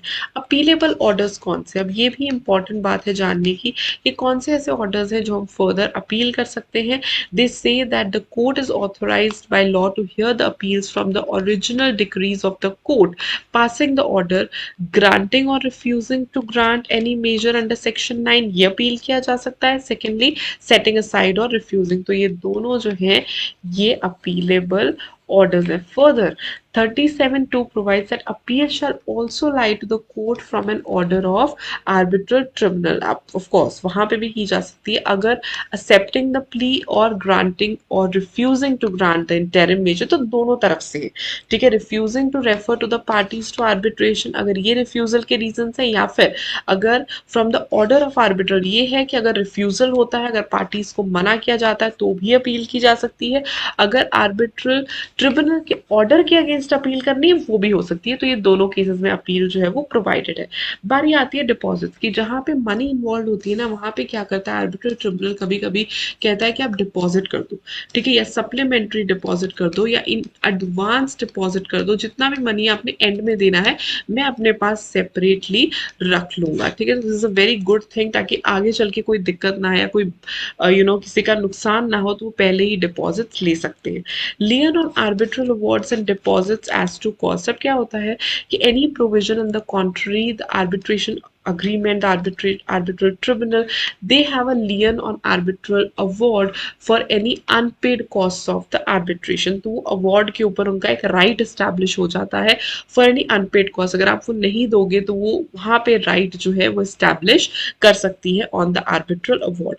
Then arbitration agreement not to be discharge by death of a party. अब क्या होता है कि आर्बिट्रेशन अग्रीमेंट जो है it shall not be discharge by death of any party either as respects to the deceased as respect any other person, but shall in the event be enforceable by or against the legal representative। legal representative के against जो है ये enforceable रहता है।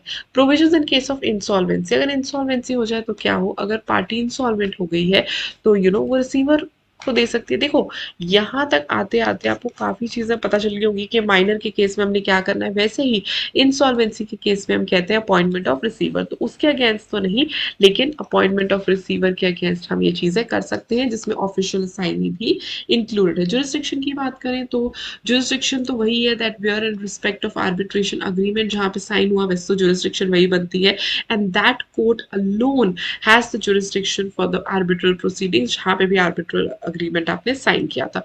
Confidentiality of information, अब क्या होता है कोई भी इंफॉर्मेशन है आर्बिट्रेटर के पास जाती है, आर्बिट्रल इंस्टीट्यूशन के पास जाती है, उन्हें ये प्रॉमिस करना पड़ता है कि वो कॉन्फिडेंशियलिटी मेंटेन करेंगे, तो आपस में जो कॉन्फिडेंशियलिटी है वो मेंटेन करनी पड़ती है। Protection of action taken in good faith, हाँ अगर बाई चांस कोई ऐसी चीज वो कर देते हैं या कुछ चीज रिवील हो जाती है and that is done in good faith, तो डेफिनेटली जो गुड फेथ में किया गया डिसीजन है वो आप डेफिनेटली उसे लीव आउट कर सकते हो। लिमिटेशंस है, लिमिटेशन एक्ट जो हमने पढ़ा है जीआईजीएल में, ऑफ कोर्स वो आर्बिट्रेशन पे अप्लाई होता है। एंड से arbitration agreement to submit the future disputes और दे शैल बी बार्ड। एक टाइम लिमिट होती है कि इस टाइम के अंदर अंदर ही होना चाहिए, and that is completely fine. तो लिमिटेशन एक्ट जो है वो यहाँ पे अप्लाई होता है। Then comes arbitration council of India. अब एक काउंसिल है वो बना दी जो रेगुलेट करती है, कोई भी चीज़ है ना उसके रेगुलेशन के लिए एक हेड होना बहुत ज़रूरी है। उसी तरीके से आर्बिट्रेशन एंड कंसिलिएशन के लिए है arbitration council of India. Establishment and incorporation कैसे एस्टैब्लिश हुई थी, ठीक है, this has a common seal है इसमें, ठीक है, इसके पास अपनी डिस्पोज ऑफ प्रॉपर्टी होल्ड कर सकती है, डिस्पोज कर सकती है, मूवेबल इमूवेबल दोनों प्रॉपर्टीज है, ये सारी चीज़ों का आपने ध्यान रखना है, ठीक है। Then composition of council. अब काउंसिल की कॉम्पोजिशन क्या है, सबसे पहले तो जो पर्सन है जो कि जज ऑफ सुप्रीम कोर्ट हो या CJ chief justice of high court हो या जज ऑफ हाई कोर्ट हो या कोई एमिनेंट पर्सन हो, वो जो है वो चेयरपर्सन बन सकता है। सबसे पहले हम बात करते हैं चेयरपर्सन की, जो कि जज ऑफ सुप्रीम कोर्ट हो सकता है, chief justice of high court हो सकता है, जज ऑफ हाई कोर्ट हो सकता है, कोई भी एमिनेंट पर्सनालिटी हो सकती है। फिर मेंबर कौन कौन बनेगा, एमिनेंट आर्बिट्रेशन प्रैक्टिशनर, जिसके पास कुछ नॉलेज हो, कुछ इंस्टीट्यूशनल आर्बिट्रेशन में नॉलेज हो और सेंट्रल गवर्नमेंट इसे नॉमिनेट करती है। एमिनेंट अकेडमिशियन, अकेडमिशियन होता है जैसे एजुकेशनिस्ट होते हैं, ठीक है, जिसके पास आर्बिट्रेशन की फील्ड में टीचिंग की नॉलेज हो। Academician is basically the teachers, ठीक है, जिसने रिसर्च एंड टीचिंग की हो। Secretary to the government of India, जो legal affair department of legal affairs ministry of law में secretary to government of India है, not below the rank of joint secretary, member ex officio जिसे हम कहते हैं, secretary to the government of India in the department of expenditure, member ex officio. Then एक representative आता है of a recognised body of commerce and industry and chief executive officer, जिसे हम member again secretary ex officio कहते हैं। तो ये important है लर्न करना, ठीक है, कि चेयरपर्सन कौन कौन है, मेंबर कौन कौन बन सकते हैं। अब जो चेयरपर्सन एंड मेंबर है वो टोटलिटी में 3 इयर्स का जो टेन्योर है वो होल्ड करेंगे। चेयरपर्सन और मेंबर जो है इनका जो एज लिमिट है वो है 70 years for chairperson and 67 years for the member. 70 years for chairperson and 67 years for the members. आप इस तरीके से हाईलाइट कर लो, यही इंपॉर्टेंट चीजें हैं। सैलरीज अलाउंसेस वगैरह वो सारी चीजें जो है वो सेंट्रल गवर्नमेंट डिसाइड करेगा।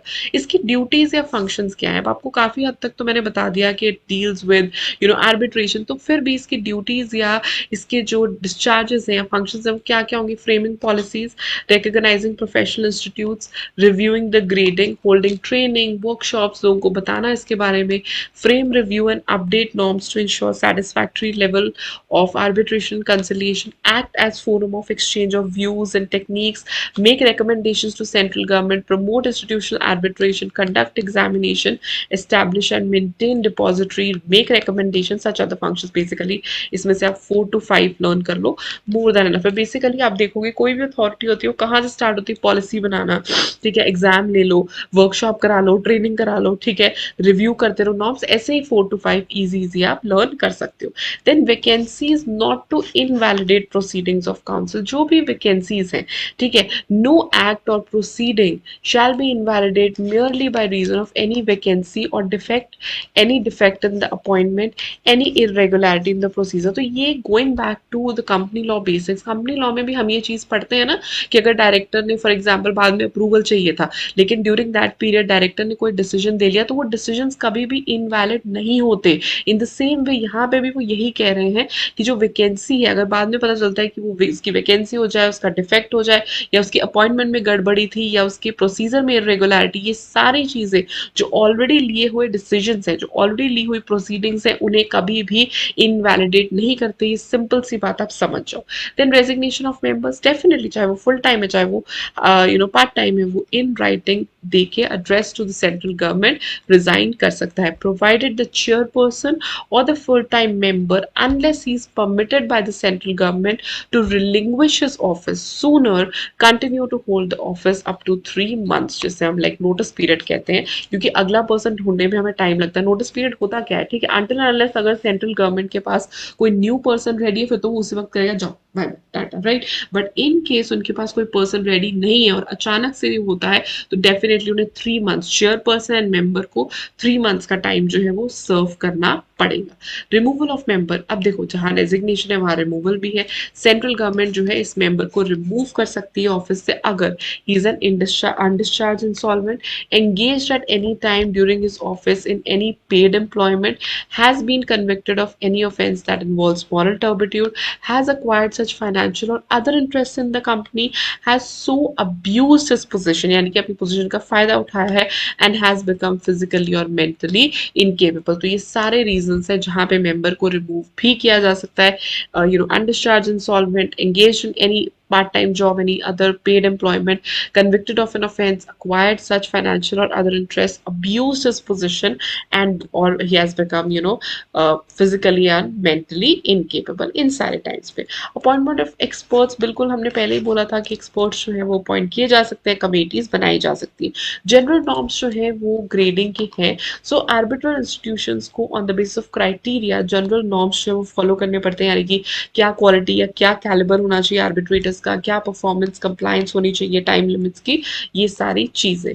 Norms of accreditation, so norms of accreditation basically qualification हो गया, एक्सपीरियंस हो गया, नॉर्म्स हो गया, वो रेगुलेशन के हिसाब से देखी जा सकती है।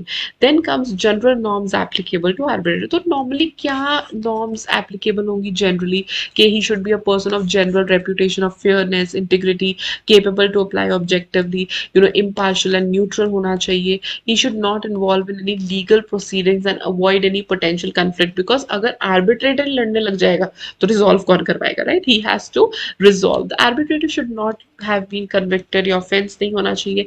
he should be conversant with the constitution of India, principle of national justice, commercial laws, labor laws। तो ये सिर्फ यहीं पे लिमिट नहीं हो जाता, ठीक है, कि हम बोले कि सिर्फ उसे आर्बिट्रेशन कंसिलिएशन एक्ट आना चाहिए, उसे ये सारी चीजें भी पता होनी चाहिए, बेसिक नॉलेज ऑफ कॉन्स्टिट्यूशन उसके पास होना चाहिए। आर्बिट्रेटर के पास अंडरस्टैंडिंग होनी चाहिए कि डोमेस्टिक लीगल सिस्टम कैसे चलता है, इंटरनेशनल लीगल सिस्टम कैसे चलता है। Arbitrator should be able to understand the key elements of the contractual obligations क्या थे, and he should be capable of suggesting, recommending और राइटिंग। तो ये जनरल नॉर्म्स है। रेप्यूटेशन वाला पर्सन हो, पार्शल एंड न्यूट्रल हो, देन कोई ऑफेंस ना किया हो, कॉन्स्टिट्यूशन को फॉलो करे, ये बेसिक चीजें आपने देखनी है। डिपॉजिटरी ऑफ अवार्ड्स क्या है? The council shall maintain an electronic depository रखनी है, सारे अवार्ड्स का रिकॉर्ड बेसिकली रखना है। इलेक्ट्रॉनिक डिपॉजिटरी मीन्स इलेक्ट्रॉनिकली एक रिकॉर्ड रखना है। Power to make regulations by council, central government के पास पावर रहती है। चीफ एग्जीक्यूटिव ऑफिसर, अब चीफ एग्जीक्यूटिव ऑफिसर्स जो है वो डे टू डे एडमिनिस्ट्रेशन के लिए रिस्पॉन्सिबल होते हैं। इनकी क्वालिफिकेशन, अपॉइंटमेंट वगैरह सेंट्रल गवर्नमेंट डिसाइड करती है। ये क्या फंक्शंस डिसाइड करेंगे वो रेगुलेशंस में दिया है। There shall be secretariat to a council consisting of such number of members, और जो क्वालिफिकेशंस है अगेन सेंट्रल गवर्नमेंट ही डिसाइड करती है। Now enforcement of certain foreign arbitral awards, अब क्या होता है कि फॉरेन आर्बिट्रल अवार्ड्स भी तो करवाने पड़ते हैं इन्फोर्स, ऐसा नहीं है, कोई फर्क नहीं है इसमें, ठीक है, चाहे वो डोमेस्टिक आर्बिट्रल अवार्ड्स हो चाहे वो फॉरेन के हो, वो इन्फोर्स करवाने पड़ेंगे। जैसे कि न्यूयॉर्क कन्वेंशन या जिनेवा कन्वेंशन की बात करें, which would be enforceable under the respective provisions of the act applicable to the award have been treated as binding for all the purposes. बिल्कुल, अगर इंडिया में भी उसके अगेंस्ट कोई लीगल प्रोसीडिंग्स वगैरह होती है तो वो बाइंडिंग रहता है। Then power of judiciary to refer parties, हमने शुरू में पढ़ा था, ठीक है, कि उनके पास पावर्स होती है, बिल्कुल उनके पास पावर्स होती हैं। At the request of one of the parties, और the person claiming it, and they are they are able to recommend them, refer them until and unless उन्हें ऐसा लगता है कि बिल्कुल ही आर्बिट्रेशन नहीं हो सकती, तो अलग बात है, अदरवाइज उन्हें रेफर करना चाहिए। तो फॉरेन अवार्ड कब बाइंडिंग होता है? Basically it shall be treated as binding for all the purposes and may be relied set off in everything, any references including the reference. It would be enforceable, shall be treated as binding for all the purposes, से binding माना जाएगा, ठीक है। जैसे normal एक arbitration का award आता है वैसे ही फॉरेन अवार्ड भी बाइंडिंग होता है। अब बारी आती है एविडेंस की, तो हम एविडेंस को कैसे कंसिडर करते हैं? दे से party applying for enforcement of foreign award eight the time of application, उसके पास जब वो एनफोर्समेंट के लिए कोर्ट के पास जाएगी, उसके पास ओरिजिनल अवार्ड होना चाहिए, ड्यूली ऑथेंटिकेटेड, उसके पास ओरिजिनल अग्रीमेंट होना चाहिए आर्बिट्रेशन का, और कोई भी एविडेंस जो है वो होना चाहिए, राइट। सो बेसिकली तीन चीजें उन्होंने बोली है होनी चाहिए। फर्स्ट, ओरिजिनल अवार्ड होना चाहिए, ओरिजिनल अग्रीमेंट होना चाहिए, कोई और एविडेंस है तो वो होना चाहिए, ठीक है।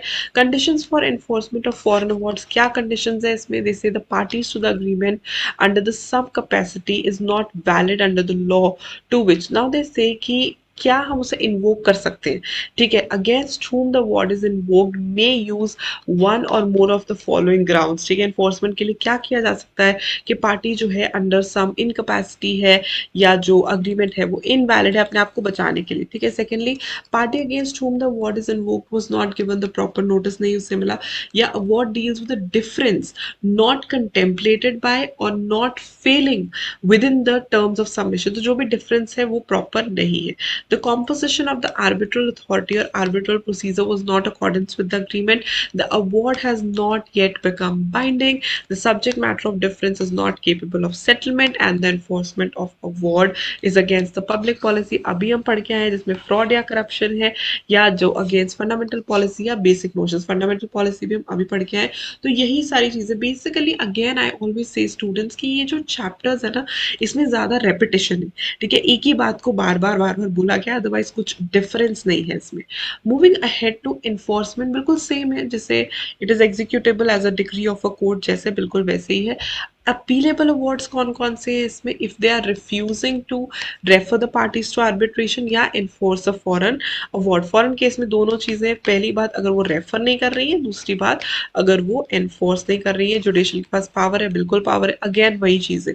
Foreign awards when binding, of course they shall be treated as binding for all the purposes on the persons, right, as between them, जब भी वो बना है, देन एविडेंस के ऊपर सेम वही चीजें।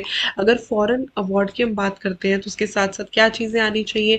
ओरिजिनल अवार्ड आना चाहिए, ओरिजिनल अग्रीमेंट आना चाहिए, एंड एविडेंस आना चाहिए, evidence proving that award has become final, and कोई और एविडेंस। सो बेसिकली अगर पार्टी जो है वो इन्फोर्समेंट के लिए अप्लाई कर रही है, तो जब प्रोड्यूस करना है तो क्या क्या चीजें साथ में जाती है? ओरिजिनल अवार्ड जाएगा, एविडेंस जाएगा जिसकी वजह से फाइनल हुआ, और अगर कोई और एविडेंस चाहिए तो वो। Conditions for enforcement of foreign award, so क्या क्या इसमें कंडीशंस है? They say that the award has been made in pursuance of submission to arbitration which is valid under the law, ठीक है, सबमिशन टू आर्बिट्रेशन है वो पहली चीज। सब्जेक्ट मैटर जो है that is capable of settlement. Thirdly, award has been made by arbitral tribunal, ठीक है, ट्रिब्यूनल बनाएगा सबमिशन टू आर्बिट्रेशन या कॉन्स्टिट्यूशन के हिसाब से। Fourth, award has become final in the country, and fifth, the enforcement is not contrary to the public policy or law of India. तो basically अभी हम बात कर रहे हैं कि फॉरेन का जो एनफोर्समेंट कराने अवार्ड्स, उसमें कुछ ये चीजें ऑलरेडी होनी चाहिए, ठीक है, कुछ चीजें ऑलरेडी होनी चाहिए अगर आपको इन्फोर्स करवाने। क्या क्या चीजें हैं? अवार्ड जो है वो सबमिशन के हिसाब से होना चाहिए, सेटलमेंट अलाउड होनी चाहिए। थर्ड जो है, provide for the submission of arbitration और constituted as per the manner. Award final होना चाहिए उस कंट्री में, तभी इस कंट्री में एनफोर्स होगा। एंड फिफ्थ, पब्लिक पॉलिसी के अगेंस्ट नहीं होना चाहिए। फिर वही बातों को उन्होंने टाइम एंड अगेन रिपीट किया। हाँ, यहाँ पे एक बात आती है कि क्या इंडियन कोर्ट में उसे रिफ्यूज किया जा सकता है? बिल्कुल किया जा सकता है, उसकी जो एनफोर्समेंट है वो रिफ्यूज की जा सकती है अगर कोर्ट ये समझे the award has been annulled, वहां पे उसकी जो वैलिडिटी है वो खत्म हो चुकी है। Secondly, party against whom it is to be sought was not given notice, उन्हें प्रॉपर नोटिस नहीं किया, या फिर the award does not deal with the differences, जो एक्चुअली में प्रॉब्लम है, जो एक्चुअली में डिस्प्यूट है, वो उससे रिलेट नहीं करती।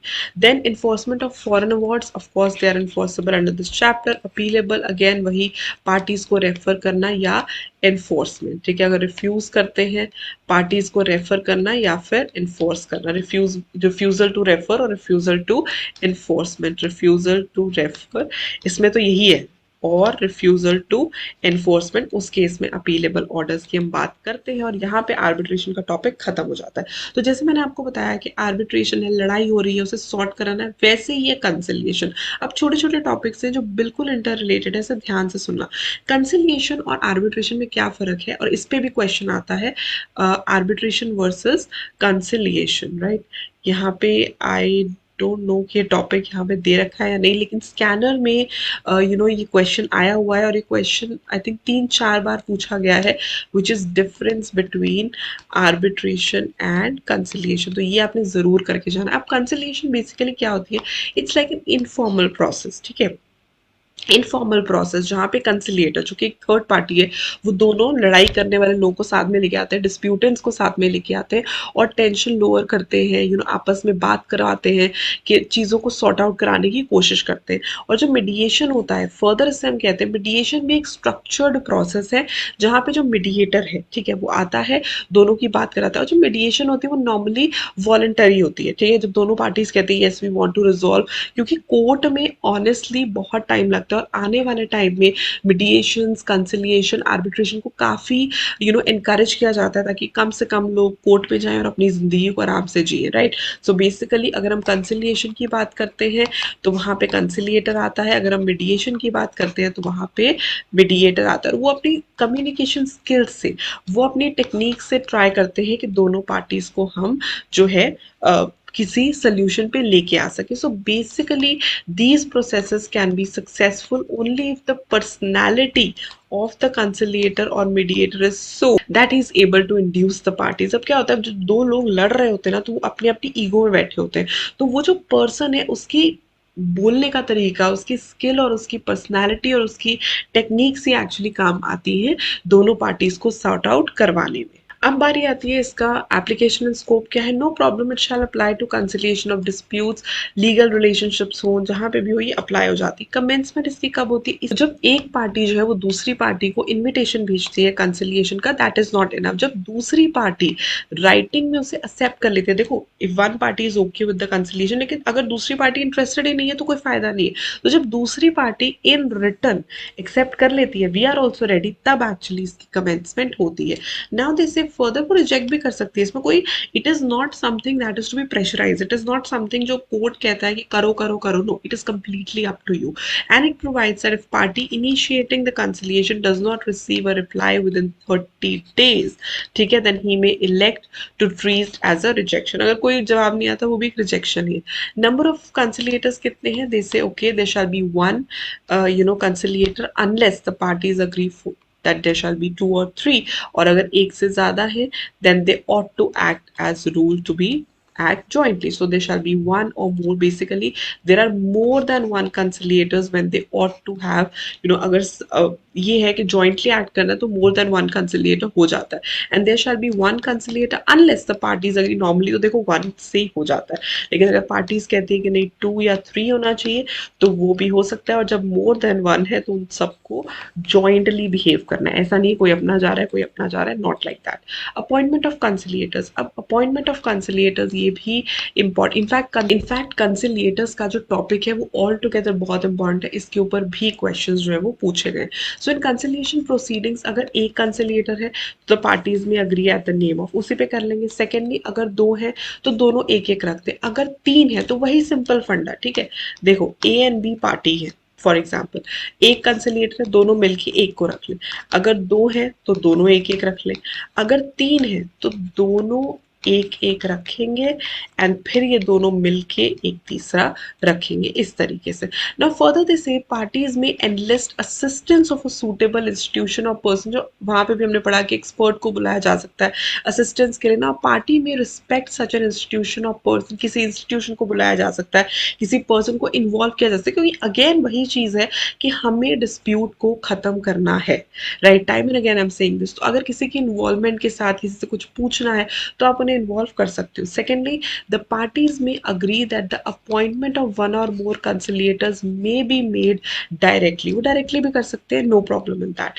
Submission of statements to conciliator, तो कंसिलिएटर को जैसी अपॉइंटमेंट होती है दे में रिक्वेस्ट ईच पार्टी, कंसिलिएटर बोलेगा दोनों अपना एक ब्रीफ स्टेटमेंट दे दो जिससे पता चल जाए कि एक्चुअली प्रॉब्लम क्या है, ठीक है। Conciliator may request each party to submit to him a further written statement of the position, अगर उससे ऐसा लग रहा है नहीं मुझे और इन्फॉर्मेशन चाहिए तो वो मांग सकता है, no problems in that.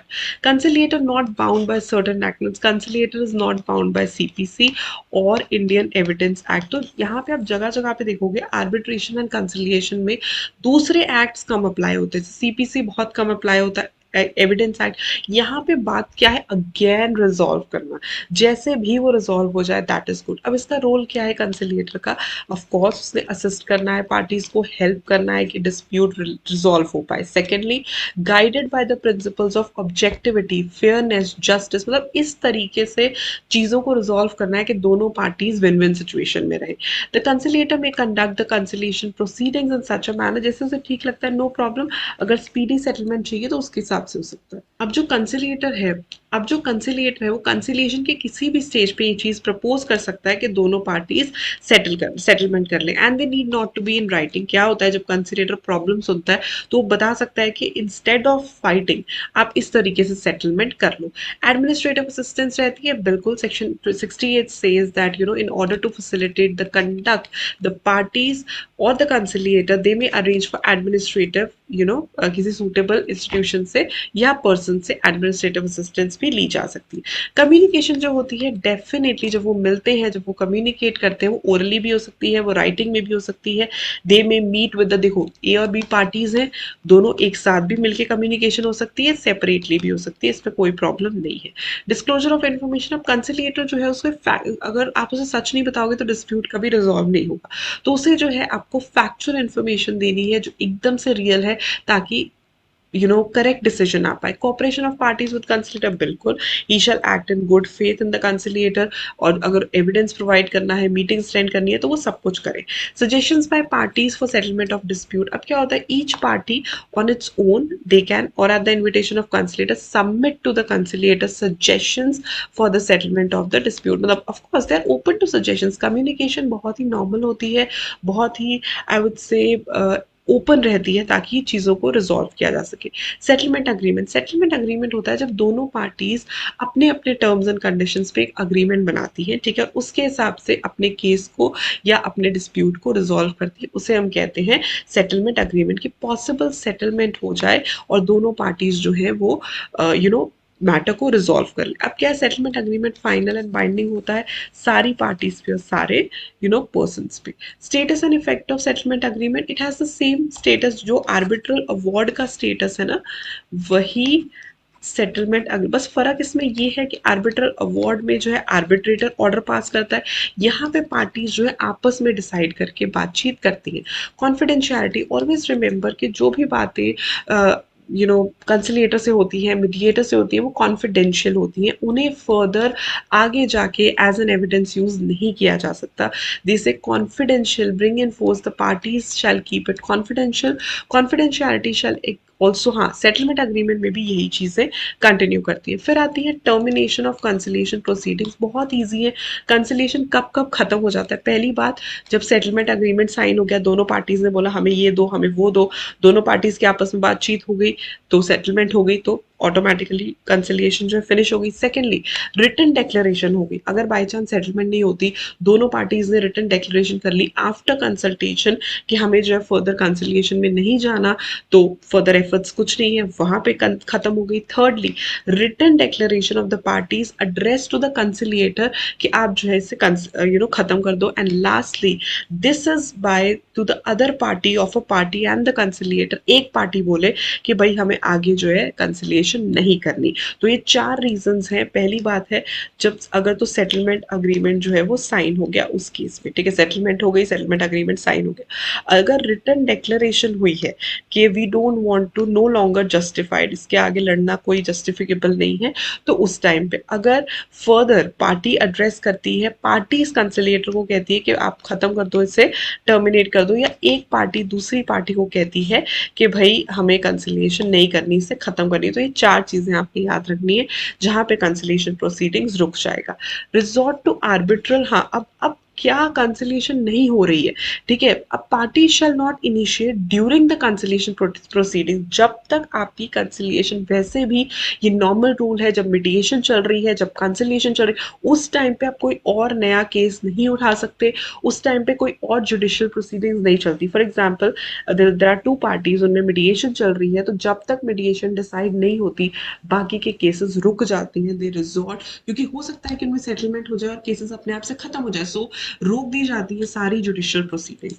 Then cost जो हम पहले भी पढ़ के आए हैं कि कॉस्ट जो है कंसिलिएटर को भी देनी पड़ती है, फीस और एक्सपेंसेस ऑफ द कंसिलिएटर, कोई एक्सपर्ट एडवाइस लिया उसके पैसे, असिस्टेंस दी है, और ये सारी चीज़ें कॉस्ट में आती हैं जिसके बेसिस पे कॉस्ट जो है वो कैलकुलेट की जा सकती है। डिपॉजिट, अब कंसिलिएटर के पास दोनों पार्टीज जो है इक्वल अमाउंट डिपॉजिट कर देंगी जो बाद में उन्हें रीपे करनी है, राइट? तो that is not a problem. And during the course the conciliator may direct supplementary deposit, supplementary means additional, वो और डिपॉजिट्स भी मंगवा सकते हैं, right? Further if they are not paid fully, ठीक है, द कंसिलिएटर में सस्पेंड, अगर वो नहीं देते हैं तो प्रोसीडिंग सस्पेंड भी हो सकती है, राइट? तो ये सारी चीजें आपने याद रखनी है। Role of conciliator in other proceedings, अच्छा एक तो जो मेन प्रोसीडिंग में तो उसका रोल पता है, बाकी प्रोसीडिंग्स में क्या होता है? Conciliator shall not act as an arbitrator or representative of the counsel of a party in respect of a dispute. अगर वो किसी डिस्प्यूट में कंसिलेटर बना है तो उसी डिस्प्यूट से रिलेटेड आर्बिट्रेटर नहीं बन सकता, उनका रिप्रेजेंटेटिव नहीं बन सकता। Secondly, conciliator shall not be presented as a witness, उसे कहीं पे भी विटनेस, बिकॉज क्या होता है, it's a very confidential affair, right? जो भी बातें कंसिलिएटर से होती हैं वो नॉर्मली डिस्क्लोज नहीं की जा सकती और वो भी अलाउड नहीं होते बोलने के लिए, राइट? तो उसका जो रोल है वो बहुत ही लिमिटेड है, वो उसी केस से लिमिटेड है। He cannot act as an arbitrator or a representative or a counsel in any other case, or he cannot present the parties, or he cannot be a witness as well. Then comes admissibility of evidence, बिल्कुल अगर उन्हें ऐसा लगता है, now the party shall not rely on or introduce as evidence whether or not related to the dispute that is subject to the conciliation proceedings, जैसे कि views expressed, और अब ये पता है क्या होता है, जब ये चीजें डिस्कस हो रही होती है, मीडिएशन हो रही है, कंसलेशन हो रही है, तो they actually push you, they induce you कि भाई आप बोलो, you know, please tell the real problem, जो नॉर्मली लोग कोर्ट में नहीं बताते। तो वो ऐसी ऐसी बातें होती हैं, and this is a rule कि ये बातें आप आगे चल के एविडेंस की तरह यूज नहीं कर सकते। अगर दो पार्टीज बैठी है, ठीक है, एक party they are venting out, they are telling कि ये प्रॉब्लम थी, ये प्रॉब्लम थी, ऐसा था, बिकॉज ऑफ कोर्स जो कोर्ट में एप्लीकेशन जाती है वो लिमिटेड होती है, ठीक है। अगर कोई पर्सन अपनी रियल प्रॉब्लम्स बताता है तो वो ह्यूज होती है, तो उस केस में वो जो व्यूज एक्सप्रेस्ड हैं या suggestions made by other parties है उन्हें आप एविडेंस की तरह यूज नहीं कर सकते। सेकेंडली, एडमिशन, क्योंकि सेटलमेंट करने के लिए मे बी पार्टी जो है वो थोड़ा अपने आप को और ज्यादा ओपन अप कर लेती है, ठीक है।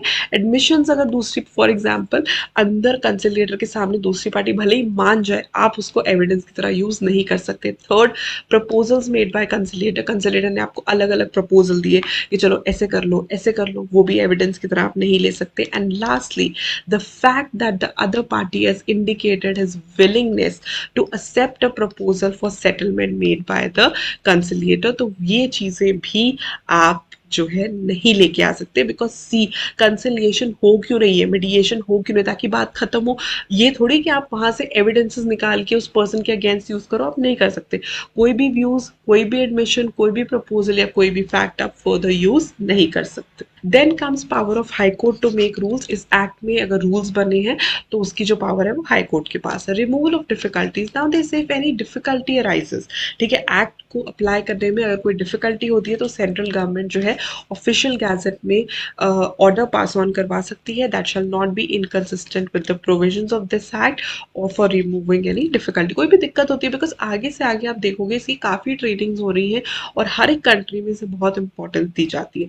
Provided no such order shall be made after the expiry of 2 years, 2 years में जितनी कमेंसमेंट एक्ट के बाद 2 years में जितनी डिफिकल्टीज हटानी हटा लो, उसके बाद आप नहीं कर सकते। पावर टू मेक रूल्स, ये power to make rules जो है by notification official gazette provides that every rule made by the central government shall be laid as soon as possible in, अब जो central government rules बनाती है ना वो both houses of parliaments में पास करवाने पड़ते हैं, both houses of parliament में for a total period of 30 days which may be comprised in one session या 2 or more sessions, वहां से आपको पास करवाने पड़ते हैं। इस तरीके के रूल्स बनाए जाते हैं, सेंट्रल गवर्नमेंट उसे फ्रेम करती है, then both houses of parliament में उसे पास करवाती है। Then comes the last topic, ADR. अब एक चीज मैं यहाँ पे ऐड ऑन करना चाहूंगी। सो यहाँ पे जब हम चीज़ों को प्रिपेयर करोगे ना, जब आप प्रिपेयर करते हो सीएस का टॉपिक, यहाँ पे मैं एक छोटी सी ट्रिक आपको बताती हूँ, टिप आपको बताती हूँ कि जब भी आपने इसे प्रिपेयर करना है, आपने लास्ट टॉपिक ज़रूर प्रिपेयर करना है। यू विल बी अमेज्ड कि इस टॉपिक से related I think 3 to 4 questions पिछले पास्ट ईयर क्वेश्चंस में आ चुके हैं, राइट। तो ये टिप है जो आपने हमेशा हमेशा याद रखनी है कि हर एक चैप्टर के जो लास्ट टॉपिक होता है ना, बिकॉज जो पेपर सेटर्स होते हैं ना, या हम भी होते हैं, तो हम जब तक लास्ट टॉपिक पे पहुंच जाते हैं हम थक जाते हैं, right, and we think it's the least important, but actually में लास्ट टॉपिक्स में से मैक्सिमम क्वेश्चंस आते हैं। तो हर एक चैप्टर की ना लास्ट टॉपिक को जरूर पढ़ के जाना। इस पर्टिकुलर टॉपिक में हम क्या कहते हैं, एडीआर जिसे हम कहते हैं, ऑल्टरनेटिव डिस्प्यूट रेजोल्यूशन। ये क्या है, it's like a growing awareness.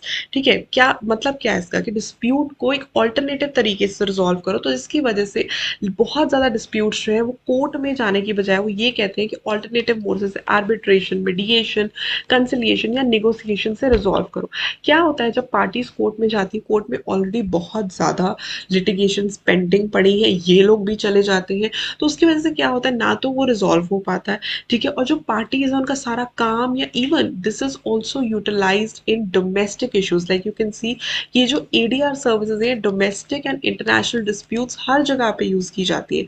You know they are to be nourished as the concept, और ये नया कॉन्सेप्ट है बट ये अवेयरनेस हो रही है। इंटरनेशनल सेंटर ऑफ, जिसे हम ICADR भी कहते हैं, is a unique center in this part of the world that promotes teaching and research in the field of ADRs, ठीक है, वो टीच करते हैं एंड वो रिसर्च इसे प्रोवाइड करते हैं, and it maintains panels also, basically expert guidance देना, ट्रेनिंग्स करना, वर्कशॉप्स करना, ताकि हर एक कंट्री में एडीआर्स को प्रमोट किया जा सके। इससे क्या होता है, जो डिस्प्यूट्स हैं वो क्विकली रिजॉल्व हो जाते हैं देन द एरियाज। अब ये सिर्फ कमर्शियल जगह पे लिमिटेड बिल्कुल भी नहीं रह गया है।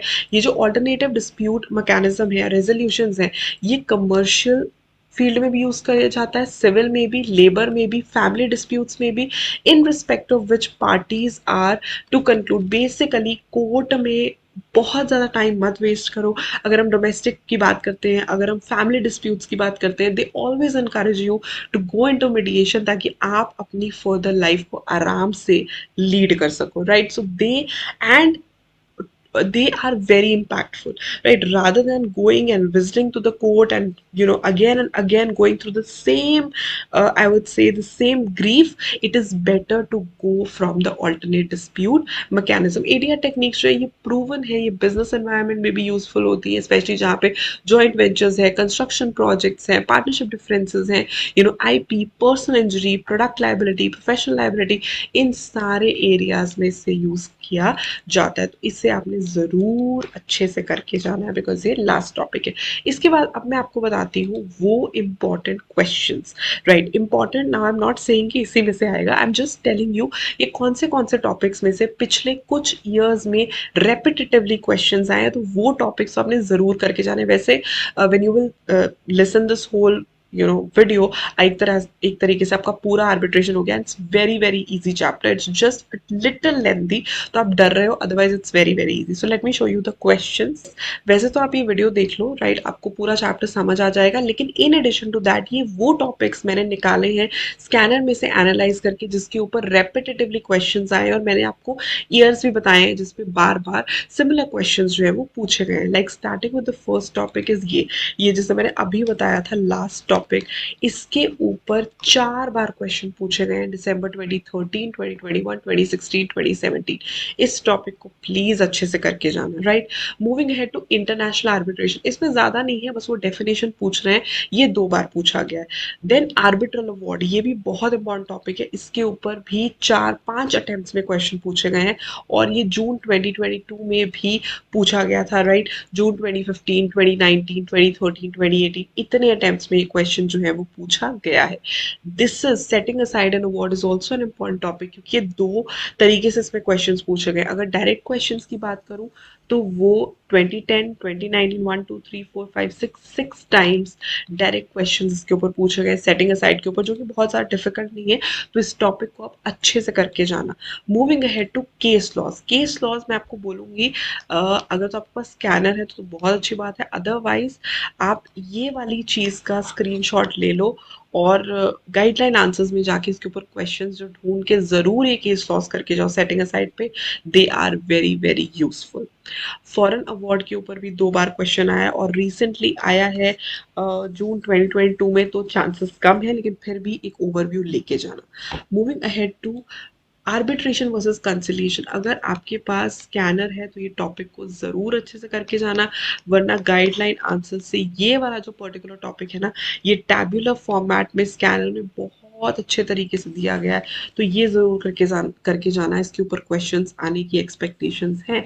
एंड कंसिलिएटर, कंसिलिएटर पे 2 बार क्वेश्चंस आए एंड प्लस इस अटेम्प्ट के लिए अमेंडमेंट्स, बिकॉज इस पर्टिकुलर चैप्टर में इस बार नई नई अमेंडमेंट्स आई हैं। अगर आपने अमेंडमेंट्स वाली वीडियो नहीं देखी है JIGL की, तो please go and watch that video, because that is very very important video. उसमें मैंने कवर किए थे JIGL की जितने भी अमेंडमेंट्स हैं वो मैंने कवर किए। उस वीडियो का जो लिंक है वो मैं डिस्क्रिप्शन बॉक्स में डाल दूंगी। वहाँ पे अगर आर्बिट्रेशन चैप्टर, जब मैंने वो वीडियो शूट भी की थी या जब मैंने डाली भी थी, तब भी मैंने बोला था कि ये चैप्टर के जो अमेंडमेंट्स है वो बहुत ज़रूरी हैं।